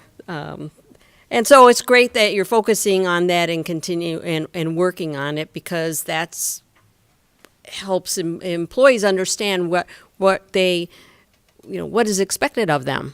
And without that, people aren't going to do a good job. But anyway, that aside, you have such a wide range of responsibilities, and you have a very small staff, and this might not be a popular question, but do you have enough people to do the work that you do? Because I know that some of the tasks that you do, it can be extremely time-consuming. One employee relations issue could take 40 hours of your time. So given that, and if I'm putting you on the spot, I apologize. To answer your question honestly, Trustee LaBedz, at times it's challenging. It can be very challenging at times. We are very fortunate in that we have an intern, and we are able to have an intern for the full year, provided we have enough budget to accommodate that. And so that's very helpful. What we have started to do for some of our vacancies here at the village, we contract out to help fill with consultants to help fill vacancies. So as need be, we find ways to take care of that gap. But I do understand and appreciate the question. You're welcome. And speaking of, something that takes up a lot of your time with police and fire hiring, and I'm remiss in never having asked this before, but to talk a little bit more about the process. My first part of the question is, the exams, are they standardized exams, or do they get tailored, or things like that? And then going on down the line. We contract out with a firm who designs our written test. So the first part of the recruitment process for both fire and police is to pass a written test of a base score of 70%. After that, if the candidates pass the test, they get, we call them in. Well, on the fire side, per the Fire Hire Act, which went into effect, I think, Kelly, 2011? Yeah, I believe it was in 2011. Employees are placed on an eligibility list based upon certain requirements and extra points that they get. So that's the fire side. So on the fire side, if there's a vacancy, they come in and meet with the Fire and Police Commission. If they make it through that portion, they then go back to the fire department for the background process. After the background process, if they make it through that, we start the other pieces, the other testing. There's a psychological, a polygraph, and a physical. So they have to go through the whole gamut. That's on the fire side. On the police side, depending on rank order, candidates come in and interview with the Fire and Police Commission. Should they pass that, they are all placed on an eligibility list based upon the scores of their written test, their average oral interview scores, and any military preference points as they get it. So then as there's vacancies, they come in and go through the rest of the process as well. Okay, thank you. Sure. Do new employees go through a probationary period, and how long? Yeah, village employees, non-bargaining unit employees go through a probationary period of 1 year. Okay. And I do want to say I appreciate the onboarding, program expanding as you're doing that, because that's another way to certainly bring the culture of the organization into the DNA of the new employee. And when people feel, and besides, when people feel welcomed, they tend to do a better job too. So I really appreciate that. And I just keep up the great work that you do. Thank you for what you do. Thank you. Trustee Tinaglia. Thanks, Mary Hayes. So, Randy, I remember you saying something, I don't know if it was last year or the year before, but it stuck with me. And you made the comment to all of us that your goal, one of your goals, was to work toward hiring the individual as opposed to the experience. And these comments that we've been talking about here are, play specifically to that. So do you feel good and successful in that? Has it been working out? Do you feel like you've gotten a good fulfillment of that from new employees coming in? Overall, yes. I mean, I think like anything else, when you do hiring, you have varying levels. Some of the people that we've hired in the last year or so, we're still evaluating to see how they fit in and what their skill sets are. Is Mary okay? She's doing okay so far. Okay. By past probation. Yeah, but one of the things, to answer your question directly, Trustee Talia and Mary, jump in, is that what we're finding is when you hire that way, and when you hire people, of a different generation, and we're hiring a lot of people of that kind of age group, we need to rethink how we deal with people coming in the door and how they interact. So, for example, if you hire someone that's more for personality, a little less for experience, we really have to strengthen our internal training programs. And that's what we're seeing in a couple of examples. And so the people are good people. We think they have potential, but we need to have the infrastructure in place to do in-house training. That's sometimes with existing staff to I've got to teach this person how to do their job to come in. So you have a little bit of that tension. And I'm overstating it a little bit, but you have a little bit of that. The other thing that we're finding is for when we have as many new employees as we have, people don't have all the relationships across departmental lines as the people who have been here for 25 years. And part of that is 10, 15, 20 years ago, after work, you went out and, had a drink, you socialized, there was a bowling league or whatever, we have our golf league. And so that was your way of networking with people in other departments. Younger people today, they want to come to work, they want to go home afterwards. That's it. And so they don't have the relationships with people in their counterparts in other departments. So we have to find new ways to build those relationships and kind of construct mechanisms to deal with that. So yes, I think it's working, but it's also evolving and presenting, new challenges for Mary and her staff. And I don't know if you want to jump in. In a little bit, which picks up where Manager Recklouse left off, I mentioned that we are in the process of conducting a well-being survey. Well, one of the questions in the well-being survey is, are you interested in joining a committee? Because we'd like to start getting employees together again. We don't do that as much as we used to do. Manager Recklouse has scheduled every 6 months what we call Cookies with the Manager. So it gives new employees an opportunity to meet with the manager and myself, along with longer-term employees, just ask questions about what's going on internally in the village here, as well as out within the community. So we're looking to extend our get-togethers with employees to make them feel more included, because while our newer employees want to feel like they're part of the team, a lot of times they're on their cell phones. And so break times used to be people would sit around, or lunch hours, and they'd sit around in the lunchroom and sit and chat. Well, that's not happening so much anymore. So we need to find ways to get our employees together. I think it's part of the whole family issue. I mean, I think you can probably see that at home in many places where people aren't often where they're at. They're somewhere else on their phones. Yeah.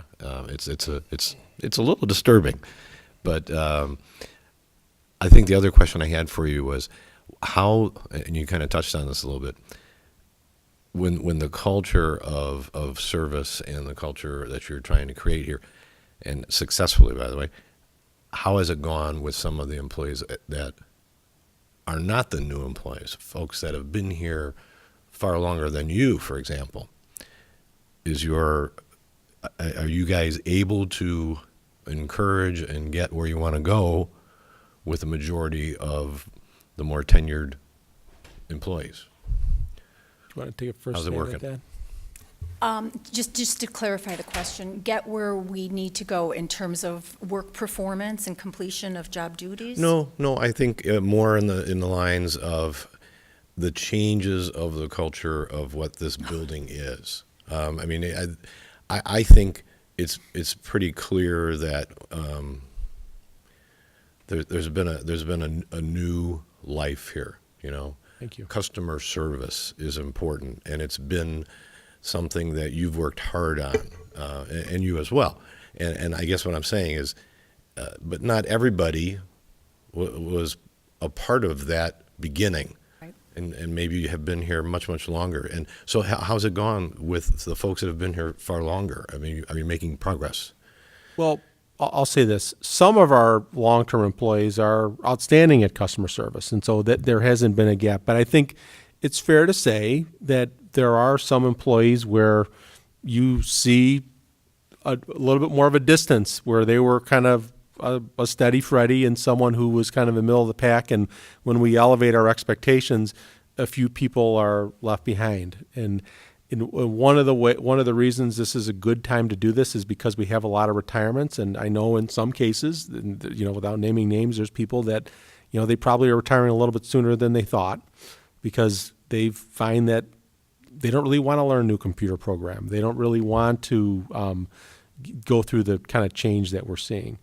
Other people, I think we've been surprised by, and I can think of a couple examples of this, where someone who maybe wasn't performing at where we'd want them to be, when we said, you know what, we're going to do this differently. This is a new situation.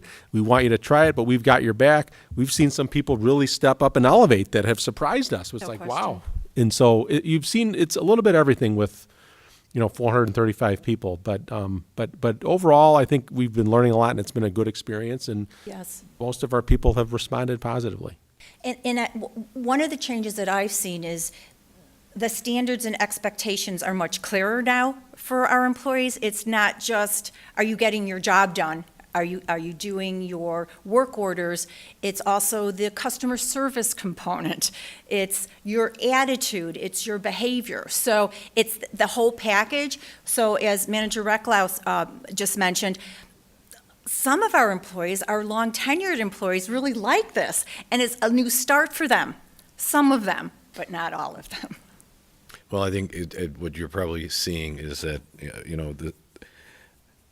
the world wants to enjoy where they work. Mm-hmm. You kind of touched on that as well. There's like this balance of work and their own self-being. And if you're not enjoying what you do, I mean, I bet you if you ask these guys in the jackets here, they love what they do. They do what they do because they love what they do. And they don't want to be anywhere else. Maybe not here tonight,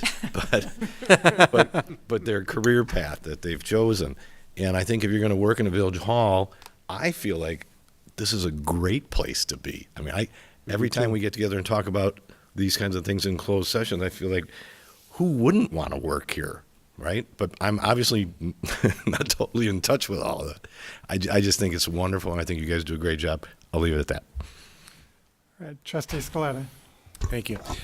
I'll make it brief. Thank you for your detailed report and presentation. I appreciate, your philosophy and how you and your team, because I know that you are the leader, but I know that there's a lot that goes on with your team of trying to improve the processes. And how you have to keep your finger on the pulse of the evolution of our workforce through demographics and through trends that are going on. And I think that that's really important. And I think you guys do a really good job of that. That's all I really wanted to say. I mean, your report was so detailed that it was pretty easy to follow. Thank you. So. Trustee Canty.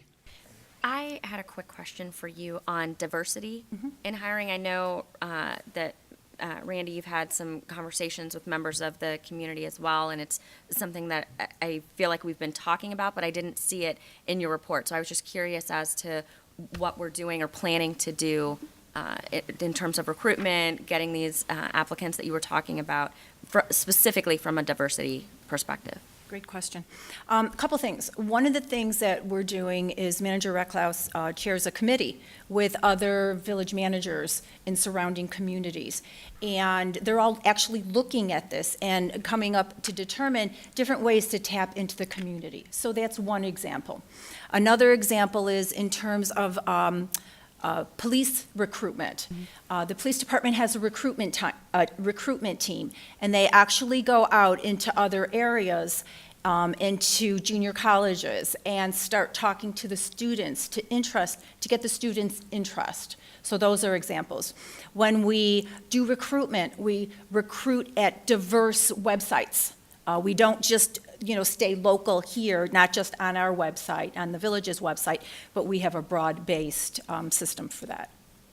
If I could expand on that just a hair, what Mary is referring to is there's a group of us that are looking specifically at how to increase the number of minority candidates applying for jobs in law enforcement, because it's something where we really just don't have that many people applying. Sure. And we've worked with the Illinois Commission on Diversity and Human Rights, and we're starting to reach out to some of the other kind of faith-based communities, neighborhood associations, things like that have access to people with, more diversity than we have typically applying for our jobs. The other thing is we just had last week, there was a group of master's students from UIC just did their capstone on reviewing social media usage in our police department. And they gave a presentation, and one of the things they talked about was the issue of minority recruitment and how we can leverage social media to, when we do have when we have recruitment opportunities, to connect with, through social media, different groups that normally we wouldn't. And it was actually amazing because they looked at some best practices in some neighboring communities that have really found some success. And that's one of those things that's costs $0. Sure. It's a few keystrokes and just some planning. And so we're talking about that as well. I mean, it's an issue. We want to have a workforce that looks like our community and looks like our surrounding area. And now, again, is a good time to do it, given that we have the turnover that we do. Awesome. Thank you. Trustee Rosenberg. Thank you. Thank you, Mary. Great report. Just curious if you can kind of give us an update on,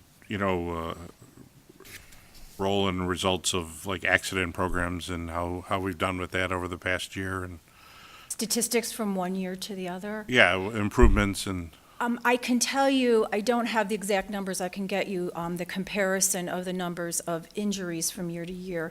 But I believe, and Kelly, please correct me if I'm wrong on this, because I know you have statistics.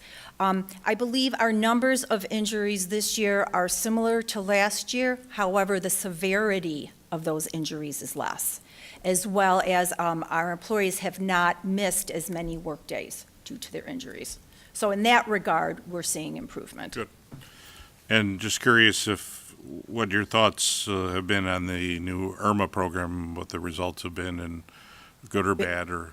Very, very positive. And just for clarification, what Trustee Rosenberg is referencing, a couple years ago, we joined a consortium for workers' compensation. And we're very, very pleased with that.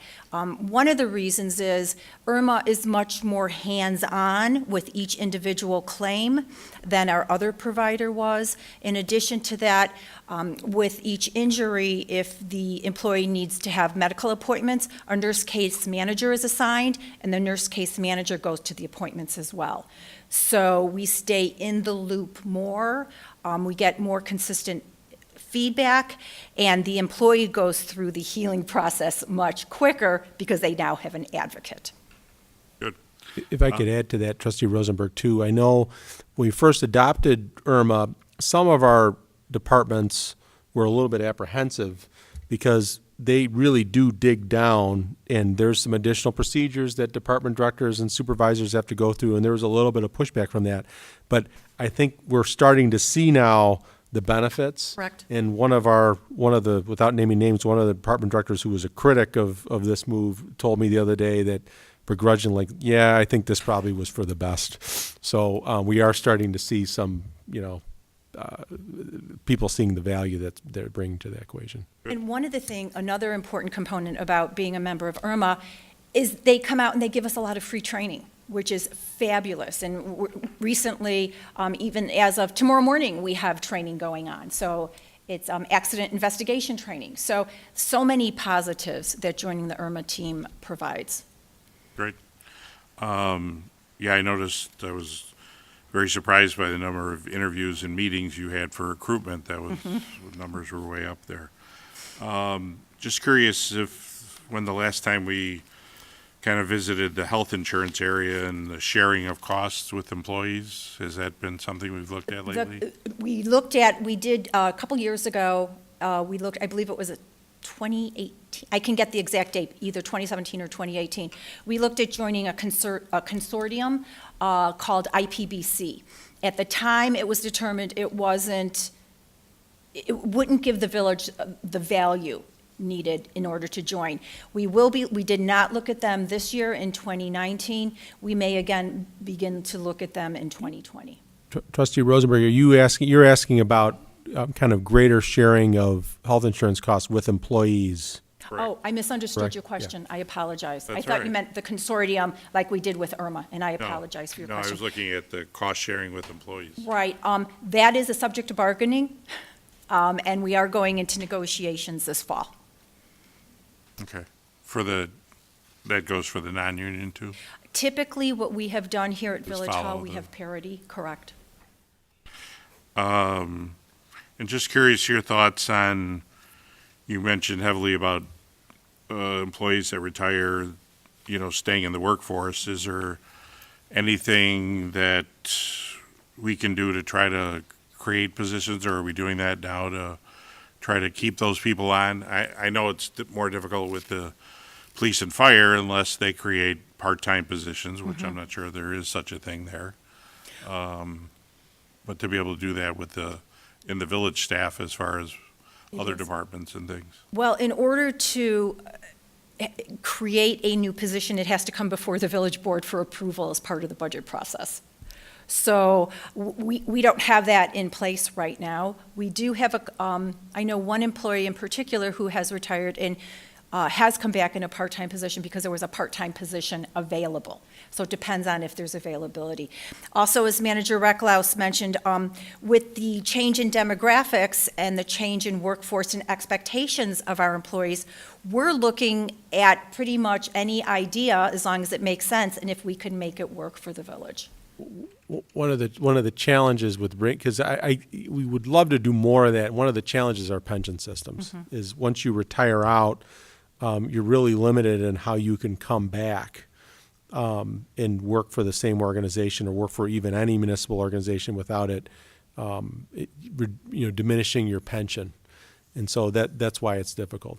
There's a cap of 20 hours, I believe, for non-fire and police retirees that they could work. So maybe just a thought as far as if you lose a position, maybe you could hire two part-timers or something to take a full-time person's job, and maybe that would keep them under the hours, or maybe because they're considered a new employee, they would fall under the new category of profit sharing, 401k or something.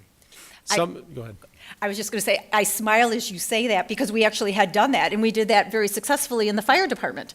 There was a retirement of an administrative assistant, and the department agreed to take that position and split it out into two part-time positions. So we have done that here at the village. Okay, so that's something to think about for the future as far as to try to retain the experience of the people. So. Correct. All right, thank you for a great job. Thank you. Anything else for Mary? Seeing none, thanks, Mary. Thank you. All right, next, the fire department, chief.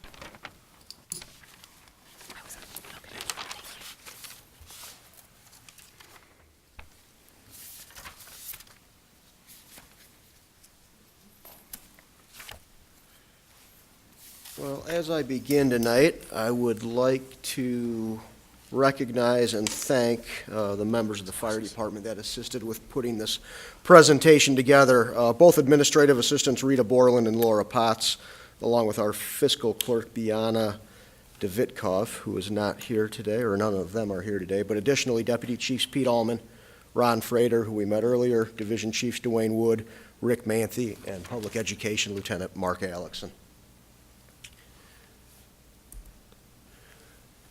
This slide here that you have in front of you represents our organizational chart. The fire department has a staff of 108 sworn firefighters and 3 administrative support personnel, 2 part-timers, which Mary just referenced, and then the one full-time fiscal clerk. There are 8 command staff positions, 16 lieutenants, and 84 firefighters assigned as shown on this organizational chart. The command staff is made up of myself, the fire chief, 2 deputy chiefs, 1 in administration and 1 in operations, 2 division chiefs, 1 in EMS and 1 in training, and 3 battalion chiefs, 1 on each shift for the 24 hours that they work. The fire department provides fire suppression, emergency medical services, specialty rescue, and educational services for the village's residents and businesses. In 2018, the department responded on 10,329 calls for service. We can break that down into 2,814 fire-related calls, 7,515 EMS-related calls. The fire department operates out of 4 fire stations. Our daily response apparatus consists of 4 ambulances, 3 fire engines, 2 rescue squads, 1 ladder tower, and 1 battalion chief.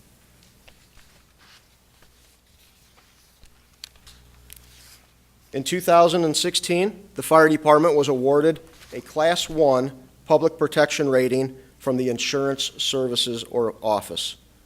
Only a few hundred of the more than 46,000 fire departments in the country have achieved this rating. We continue to monitor all of the factors contributing to this rating so that we can maintain this. This includes the village's water supply system, the fire department staffing, our continual training efforts, our ability to communicate effectively, the state-of-the-art equipment that we use to respond, our response times to emergency services, and our all-around ability to fight fires. This next slide is a breakdown of our call volume from 2018. As I said previously, this was the busiest year in our department history, 10,329 calls. The percentage of EMS to non-EMS calls continue to rise. It currently stands at almost 73%. This slide here is designed to demonstrate the department's efficiency model. We continue to be the busiest and most efficient fire department in the area in terms of call volume, as shown by our ratio of firefighters to the number of calls we respond on. As an example, you can see from this slide that Schaumburg has almost the same population as Arlington Heights, but responds to almost 1,000 fewer calls. Yet they do this with the support of 18 additional firefighters. While there have been fluctuations in calls over the last 10 years, the general trend, as you can see, is up. We expect this trend to continue, with several new senior care facilities having been approved, and additional residential living units will continue to contribute to the increase in EMS calls. Some accomplishments during 2018 and 2019 are the Rescue Task Force, the balanced automatic and mutual aid numbers, firefighter fitness, the purchase of 2 new rescue squads, which are being constructed as we speak in Burlington, Wisconsin, and the continued design and purchase of fire engines with built-in safety features. We all know that the active shooter and mass violence incidents continue to happen on a frequent basis. The Rescue Task Force, or RTF concept, was formed to increase the survivability of patients during active shooter incidents. RTF responders work with the first arriving police officers to deliver immediate medical care. In 2018, the fire department purchased 10 sets of ballistic vests, helmets, and goggles to be carried on various fire department vehicles. Our personnel have been trained over a 12-week period with members of the police department and are ready to respond should an RTF incident occur within the village. In 2018, we achieved a good balance between automatic aid and mutual aid, both given and received to the neighboring communities. As you can see, 1,101 responses were given, while 1,079 responses were received. This is accomplished through careful monitoring of statistics and negotiating modifications to agreements when necessary. The functional movement screening and fit responder programs are ongoing. They are designed specifically for public safety personnel with ergonomic design and job-specific exercises. There is a mandatory 10 to 15-minute period each morning in our fire stations dedicated to performing these exercises.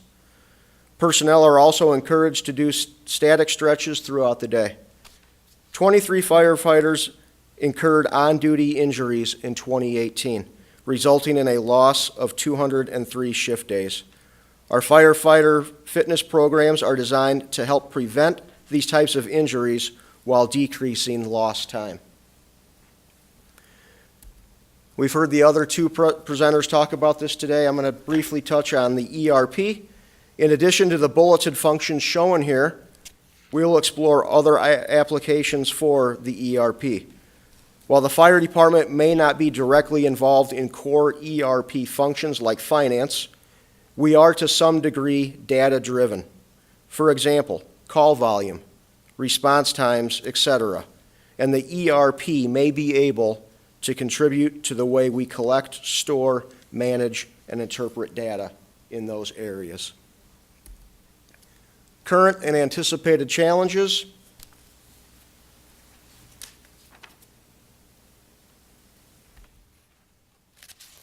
Another subject often in the news these days is the opioid abuse and overdoses. Opioid overdoses, EMS calls, have been increasing for several years.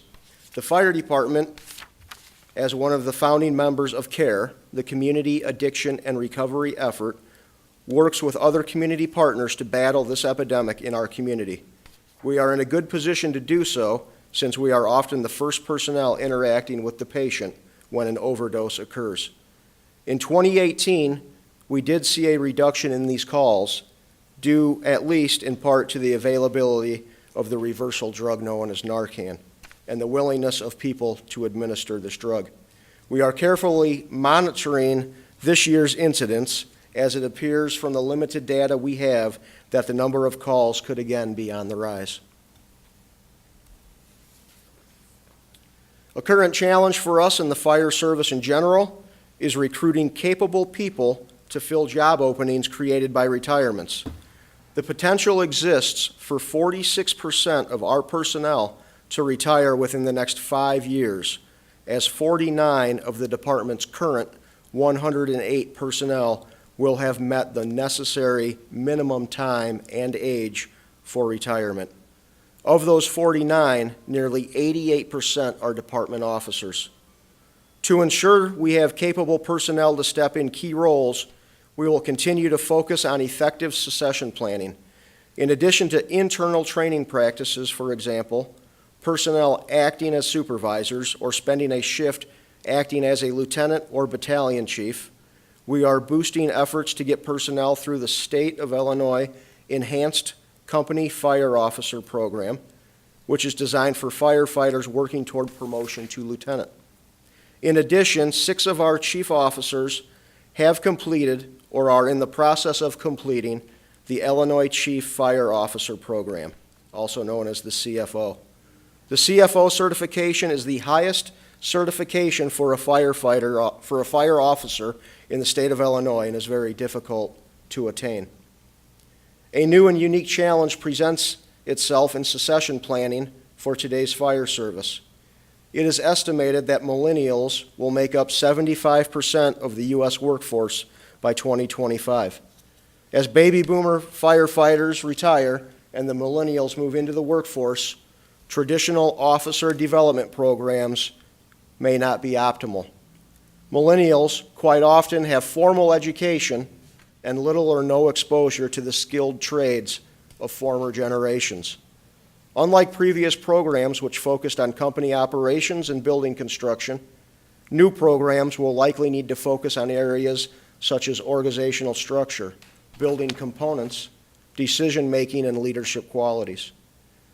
We have increased our allocation for employee development in the current budget from $17,000 to nearly $20,000, including an increase for mid-level management training.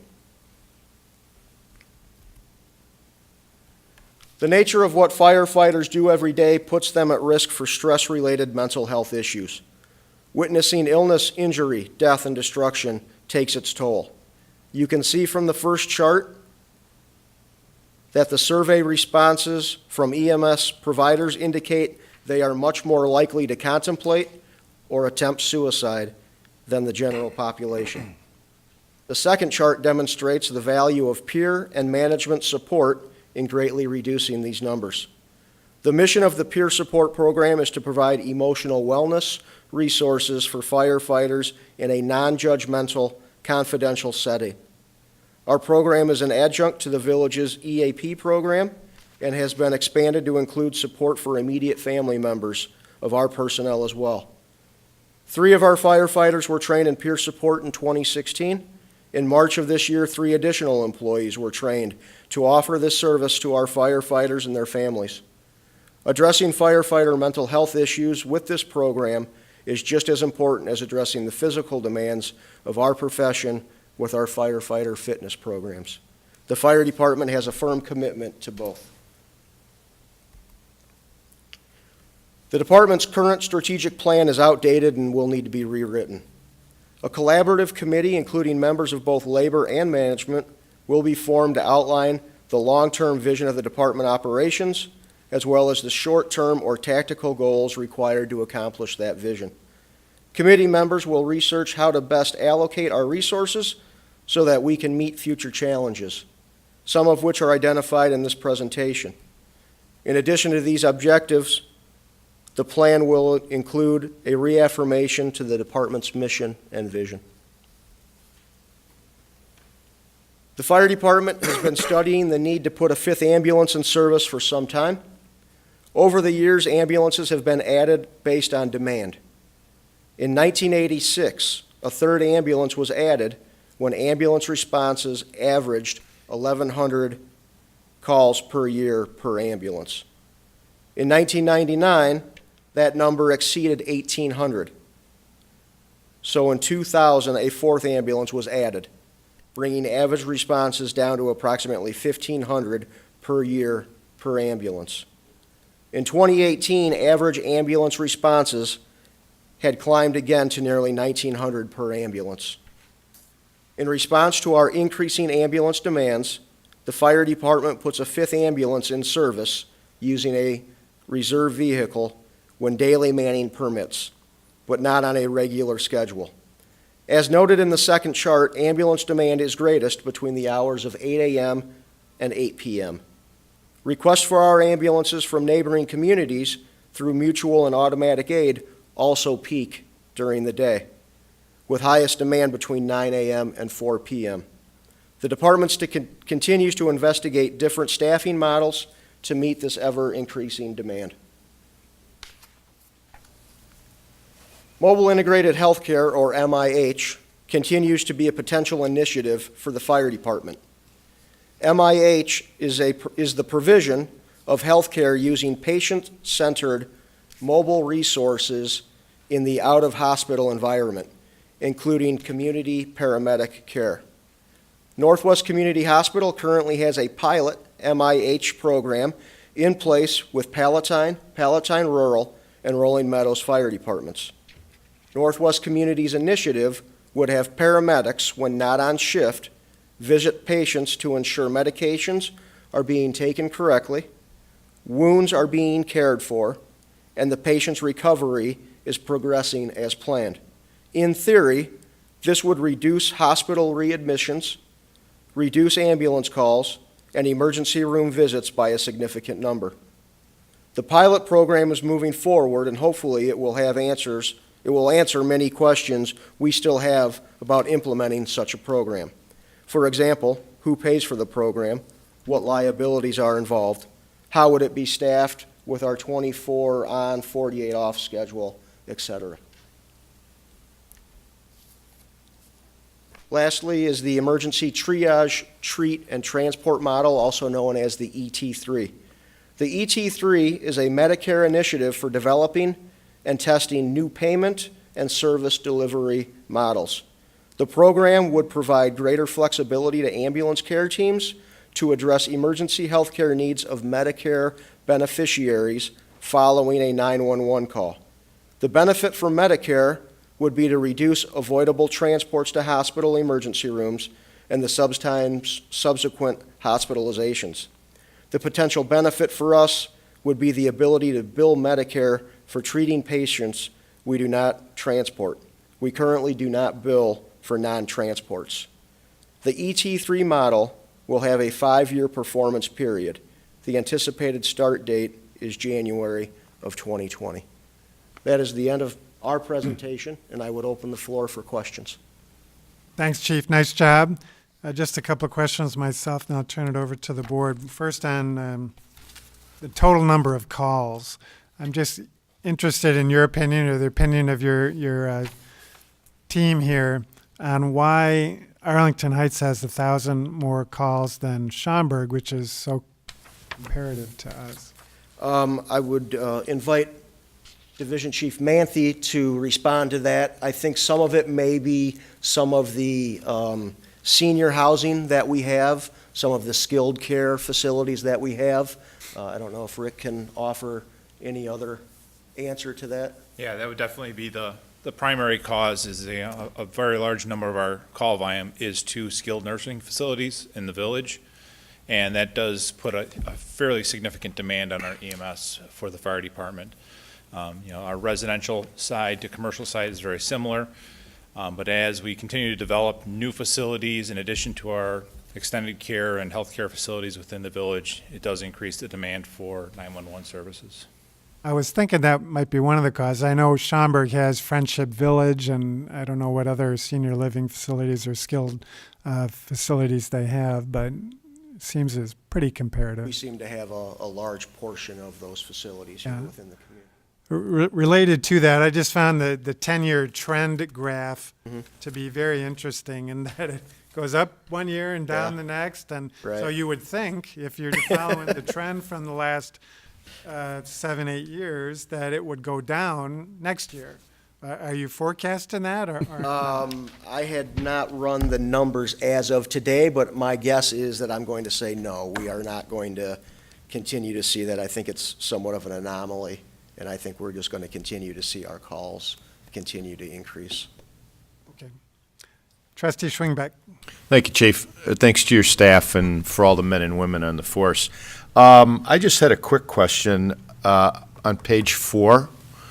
It just stood out to me that of the 2,800 plus fire calls, when somebody's calling 911, it's not usually a good thing. And I just noticed that 1,100 plus of those were false alarms. Yes. Can you maybe just explain that briefly? Well, that would go back to the village enacting or adopting the building codes, life safety codes that we do with the building department, which would require new construction commercial occupancies to install the fire alarms. And, fire alarms, what we consider a false alarm, doesn't necessarily mean the alarm behaved falsely, but it might be that the alarm was triggered maybe by burnt food or something of that nature. It doesn't it just kind of goes back to it wasn't a true structure fire. And one of the things that we have in place, Deputy Chief Allman reviews the false alarm calls, and we do have some billing options in place that we can levy some fines in order to entice the owners to get their alarms serviced and keep them in top shape. Okay. Trustee Baldino. Thank you, Mayor. Thank you, Chief, for your report, and thank you to the entire fire department for everything that you do for the village. My questions focus on adding an ambulance. Presumably, when and if we add a fifth ambulance, you're not going to use a reserve, you're going to get a new unit. That is our desire. We are currently working on Okay. a proposal, and we'll be working on that at a later, an upcoming date. Right, and that sounds great. My first question is there going to be a space issue? If you add another unit, is something going to have to be displaced? So we don't believe so. Deputy Chief Allman and Rick Manthe have been very instrumental in this. We are currently, as Manager Recklaus briefly talked about earlier, with Northwest Central Dispatch, we're enhancing our CAD, or computer-aided dispatching model. As a result of that, we have redistricted the entire community, and we have split District 2, which is our busiest district, into two response models, District 2 and 5. So when Ambulance 5 is up in service, dispatch with a simple keystroke can turn on or off that district, so it's automatically dispatching that ambulance. Theoretically, right now, with the way we are structured, we would run ambulances 2 and 5 out of Station 2. Okay. Okay, and so that sort of addresses my next question. I was going to ask at what level, what number of service calls you thought you might be proposing to do this, but it sounds like it's coming. Yes, it will be coming. We try to keep what was the number, like the 1,500 was our benchmark, and last year we were up to over 1,900 calls per ambulance. If I could, too. Yes. It's something that we're working with closely with Chief Larson, and I think I still have questions on that issue as to whether a determination ought to be made on a straight line, number of calls alone, or if there's other factors that ought to be considered. And so it's still something we're actively kind of investigating along with the fire department. But, we want to make sure that, we're presenting this at a time when it makes good sense operationally. We have to look at, as you alluded to, the staffing model for that, the cost, what that means for our reserve situation, and just the overall, because overall the department is orienting itself more towards EMS calls, as you've heard. The other factor in the equation is which we didn't have before, is paramedic engines, which helps with the situation as well. Correct. So it's a complex issue, I guess is what I was going to say, but it is something where myself and Finance Director Keeney are looking at along with Chief Larson. Okay, thank you. And sitting next to Mike Cedar for 2 years, he was always asking you if you had what you needed, and it sounds like this is an answer to that question. There seems to be a need. We're going to evaluate it, and if that needs to move forward, then it will. Once again, thank you for all that you do. Thank you, Mayor.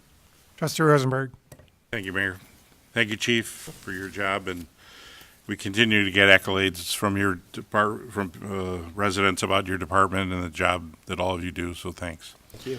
So piggybacking on Trustee Baldino's question about the fifth ambulance, I think it was back in 2000 we got that SAFER grant, or was it prior to that? So right around that time, So yes. that actually paid for most of the cost initially, and then we agreed to fund the costs at the end of that grant. So my recollection is to add an ambulance, you basically have to add probably close to 10 to 12 people to cover that, as far as on every shift.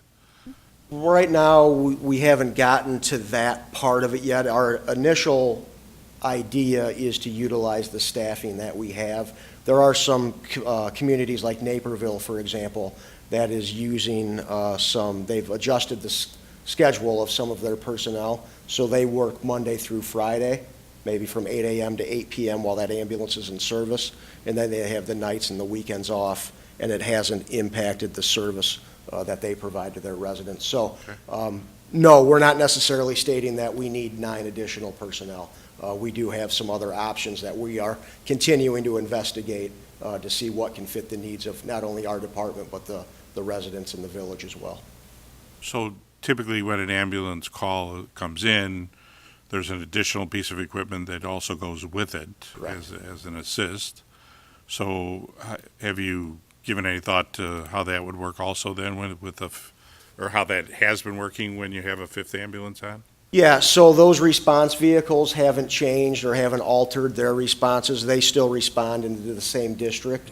If, for example, if ambulance 2 and squad 2 are out and then ambulance 5 comes up, then we would send engine 2 with that vehicle as well. So we have those built into the response cards. Okay, thank you.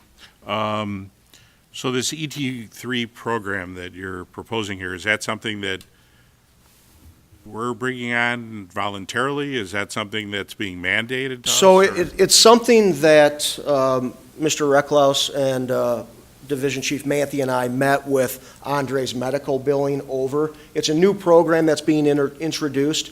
They were looking for volunteers to participate, so we thought that we would be interested in hearing more about the program.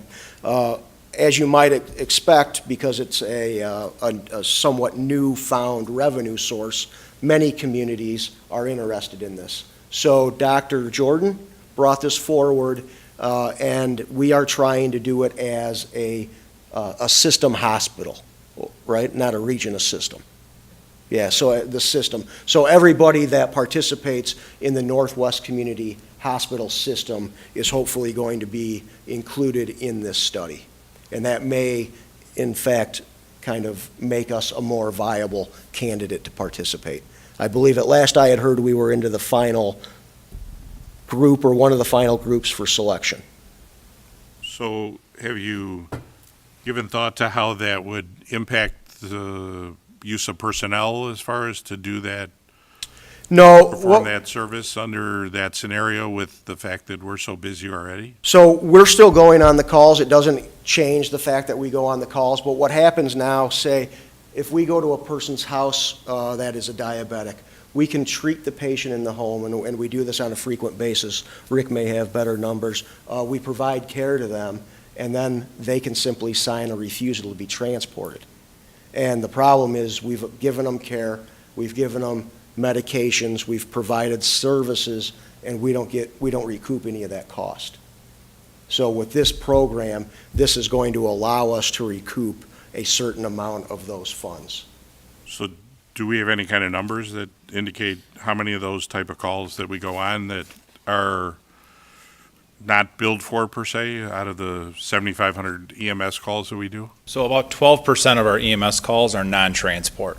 So when we go to a call and we do not transport the patient, we can't bill Medicare, and we don't bill any private insurance for those calls.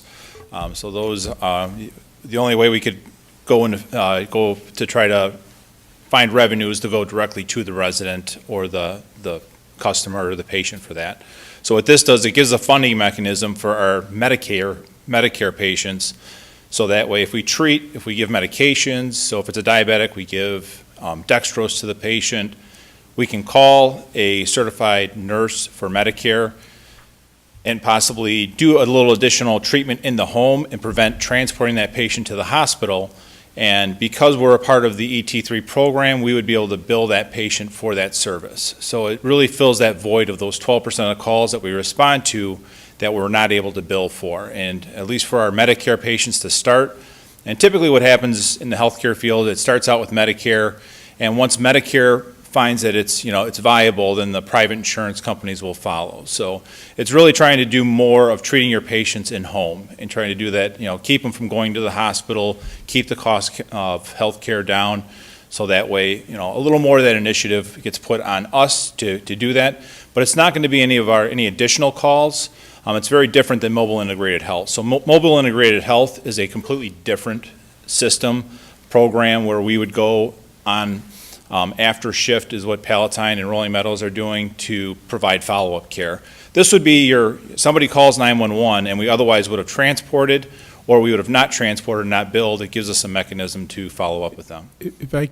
There was an example, so I sat in this meeting recently with them, and there was an example of a type of call in one of these trends that I really found striking, that in some of these facilities that we now have, and we've got a lot of services available, our senior community, which is wonderful, but their service model is changing. And so, for example, 10, 15 years ago, and you guys correct me if I'm wrong, if one of their patients' residents fell out of their chair, they would have a staff member help them back into their chair. Now they're very afraid of lawsuits and so forth. And so a patient literally falls out of their chair, they let them sit there and they call 911. They have our ambulance come and help the person back in their chair. And so that's been part of the story of why our EMS calls have gone up as much. But currently we have no ability to recoup our costs. And so, we certainly want to make sure that all of our residents and patients get the care that they deserve and are cared for. But when things like that happen, because for insurance reasons and legal reasons, we want to be able to adapt with the times as well and be able to make sure that the services we provided for, that we're compensated for them. So initially, it'll only be Medicare only then? Correct. Okay. Two quick questions. Response times. Have you seen any decrease in response times as a result of the higher ambulance calls? Rick, do you want to touch on that? We're having some difficulty with the current software getting accurate response times. We have a new image trend system going in place, which we feel will give us better data analysis for response time. So the short answer is we are not seeing any increases in response times. One thing that we are looking to with our new dispatch center is we're looking at response determinants. So rather than making everything the highest priority of we're sending the maximum level, we're starting to look at those calls to determine does it need 3 pieces of equipment and 7 people, or can we send 2 pieces of equipment and 4 people? And do we need to send them emergent or non-emergent? So when we start calculating some of those, for instance, our fire alarms, for our fire alarms, we send our in-district units emergent, lights and siren, but because as you saw with the false alarm numbers being so high, the risk benefit isn't there to send everybody emergent. So some of those response times start to come into play where we don't send all of our vehicles, lights and siren to every call. So those numbers start coming down. So the software that Chief Larson is talking about, we just moved over to in April, and that'll give us some of those analytical data that we have to look at that. And as we move to our new CAD system, that'll even further be able to look at that data. But as of right now, we are meeting our response times, but a lot of it does start to fall on moving ambulances from districts. We'll get an engine there sooner. We'll wait for an ambulance from another town or from another district to show up. And then the RTF program, what vehicles did you decide carries the equipment? So we put 3 sets. So a set is the helmet, the goggles, and the vest. 3 pieces on each engine, and then the remaining 1 is on the battalion chief. Okay. So at what station or different stations? So stations 3, 4, and 2 each have an engine, and the battalion chief is also out of station 2. Okay. Thank you for your time. Trustee Tinaglia. This has really been an enlightening conversation. I imagine people at home, if anybody was watching this too, it's surprising to me to learn some of the things you guys just shared about what can be billed, what can't be billed, what the responsibilities are for someone who, as you put it, falls out of a chair. I mean, to me, that sounds like passing the buck. And you guys get stuck with it. We all get stuck with it as residents for the bill for all that. That seems unfair. So I imagine it's a fine line, though, between what are our obligations as the fire department, the body that the taxpayers pay for to take care of those who need. But then there's this abuse that happens, right? Correct. I mean, it's fair to say that's an abuse, isn't it? Yes, there are, you start to get into some litigious topics there that I can't necessarily speak to with the skilled nursing facilities. I mean, we certainly look at it that way. I'm not even just saying the skilled nursing facilities. I'm just saying when you guys get stuck in one of those catch-22s like that, I mean, that's just, it seems unfair. It seems. I was going to say, I mean, I think, they're, as service providers, these guys are going to go to every call that they get called on, and they're going to do their darndest to help that patient no matter what. And so they are going to be more careful what they say than perhaps you or I can be. But so, Randy, when I look at this as a village manager, absolutely. When I look at the deployment of our resources and the changes in these trends and the fact that, yes, absolutely, I saw that and it was a red flag for me. And this type of thing is something that we have to monitor to make sure that our resources and the men and women that we train as heavily as we have and are there to be ready to serve on emergencies, that they're being put to their best use. And some of these anecdotes and stories I hear make me question whether they're being put to their best use. And that being said, they're going to respond to every call that they receive. Yeah, and please don't misunderstand No. that. I know you know where I'm coming from. Absolutely. It's not anything insinuating for you guys or even healthcare facilities. It just seems like the system is broken.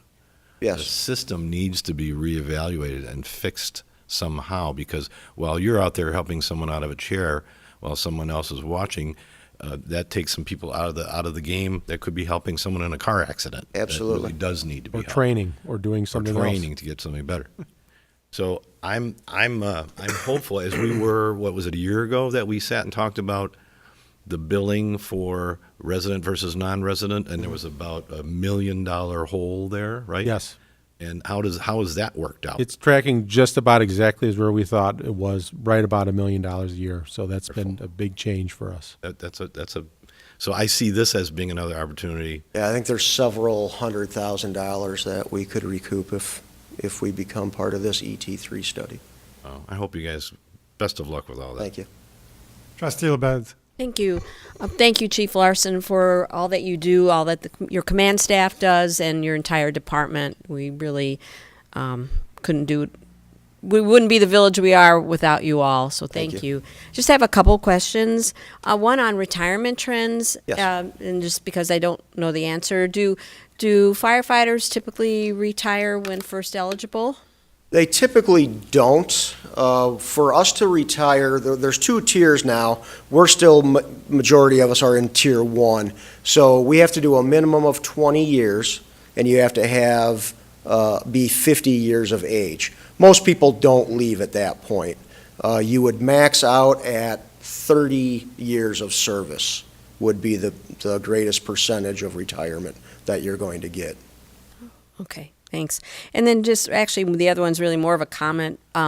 I think the peer support program is, I really thank you for having that. Sure. and working with that, because it is as you said, you experience all kinds of things, and it really is important to have others that your staff can lean on Right. when they experience some of the horrible tragedies. Yeah, that's a new trend throughout the industry, and it's really gaining positive headway. And we're getting in at the ground level, and I think we'll see it continue to evolve as years come. That's great. That's a great trend. So Thank you. thank you. Thank you for all you do. Thank you. Trustee Scaletta. Thank you, Mayor. Thanks to you and your team for the report and presentation. How many reserve ambulances do you currently have? We currently have 2. We have 4 frontline and 2 reserves. Okay, so when the fifth ambulance is activated, there's still 1 reserve as well? Yes. Yes.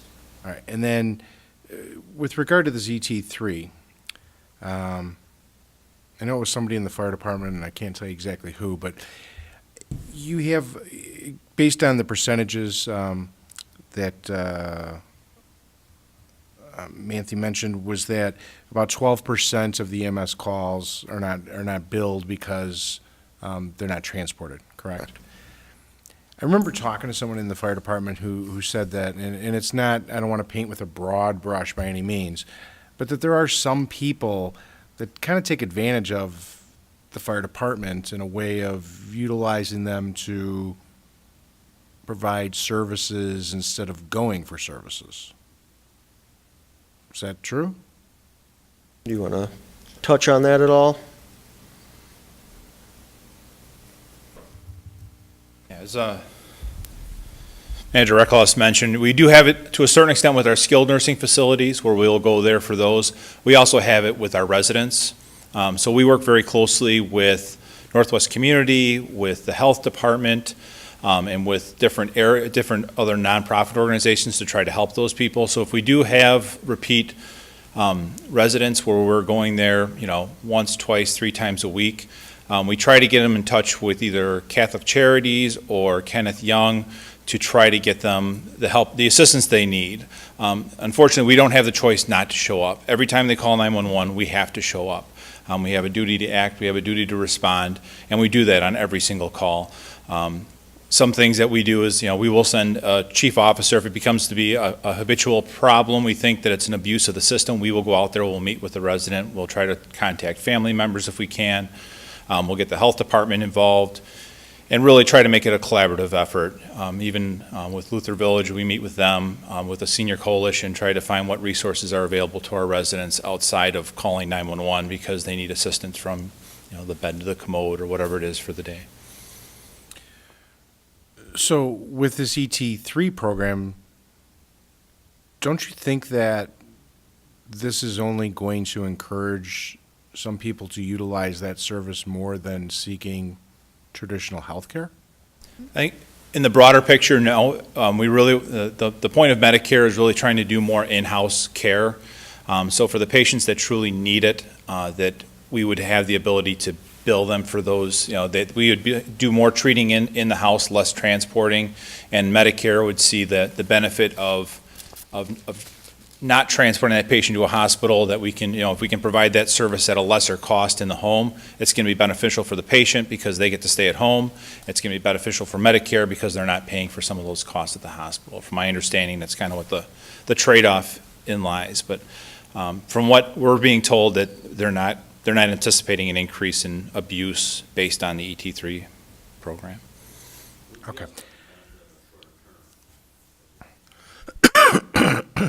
So, by not transporting, we also have, for us to go to the hospital, to write a report, to restock the supplies, and go through the process to that, it can, average ambulance call can be an hour to an hour and a half. If we're able to get that down to 30 minutes to 45 minutes to treat in the house, then that's another 45 minutes that unit is available to respond.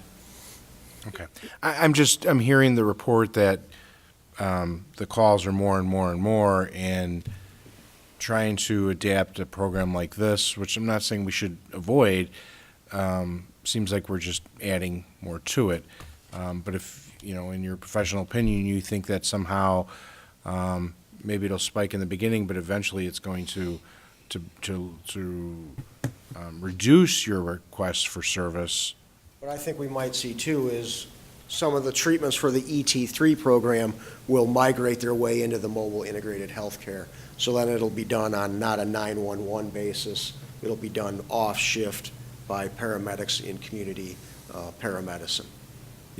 If I could, Trustee Scaletta, Chief Keppen and I, we were involved in a handful of meetings on mobile integrated healthcare, and I think that Chief Larson's correct in terms of there is interplay between these things, and the goal of both is, or one of the goals of both, I should say, is to reduce the number of transports, because for us, it's an expensive and kind of labor-intensive way to provide care.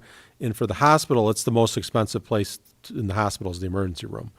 And so that's the goal. Whether it will work or not, we don't know. When we had the opportunity to join Buffalo Road and Rolling Meadows Palatine and Rolling Meadows on the mobile integrated healthcare pilot that they're doing. And at that time, we opted to kind of stand by. We wanted to be plugged in and see how it works, because we want to see how it goes to see if it actually does reduce those calls. There are places around the country that have done this successfully, but there are a lot of questions in terms of billing and how this is going to work and whether the trade-offs are going to be there. As a concept, it's one of those things, and you guys correct me if I'm wrong, most of the practitioners I've talked to, it makes intuitive sense, but the devil's in the details. But it is something we're not kind of diving in head first on this, but we want to start putting our toe in the water and trying out some of these types of things. Okay, thank you. Anything further? All right, seeing none. Thanks, Chief and team. Randy, anything further? No, thank you, everybody. Right, I did want to call on Trustee Padovani, who had a public service announcement. Just a clarification about Memorial Day coming up, May 27th, next Monday. People have heard that we'll have a helicopter display in the soccer field next to Rec Park.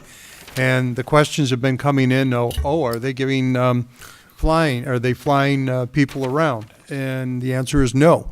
The helicopter is going to be sitting there static, and people will be able to get into it, but there'll be no flying of any people for trips and of any kind. Okay, thanks, Greg. Anything further from the board? Seeing none, a motion to adjourn? So moved. By Trustee Scaletta, seconded by Trustee LaBedz. All those in favor say aye. Aye. Thank you all.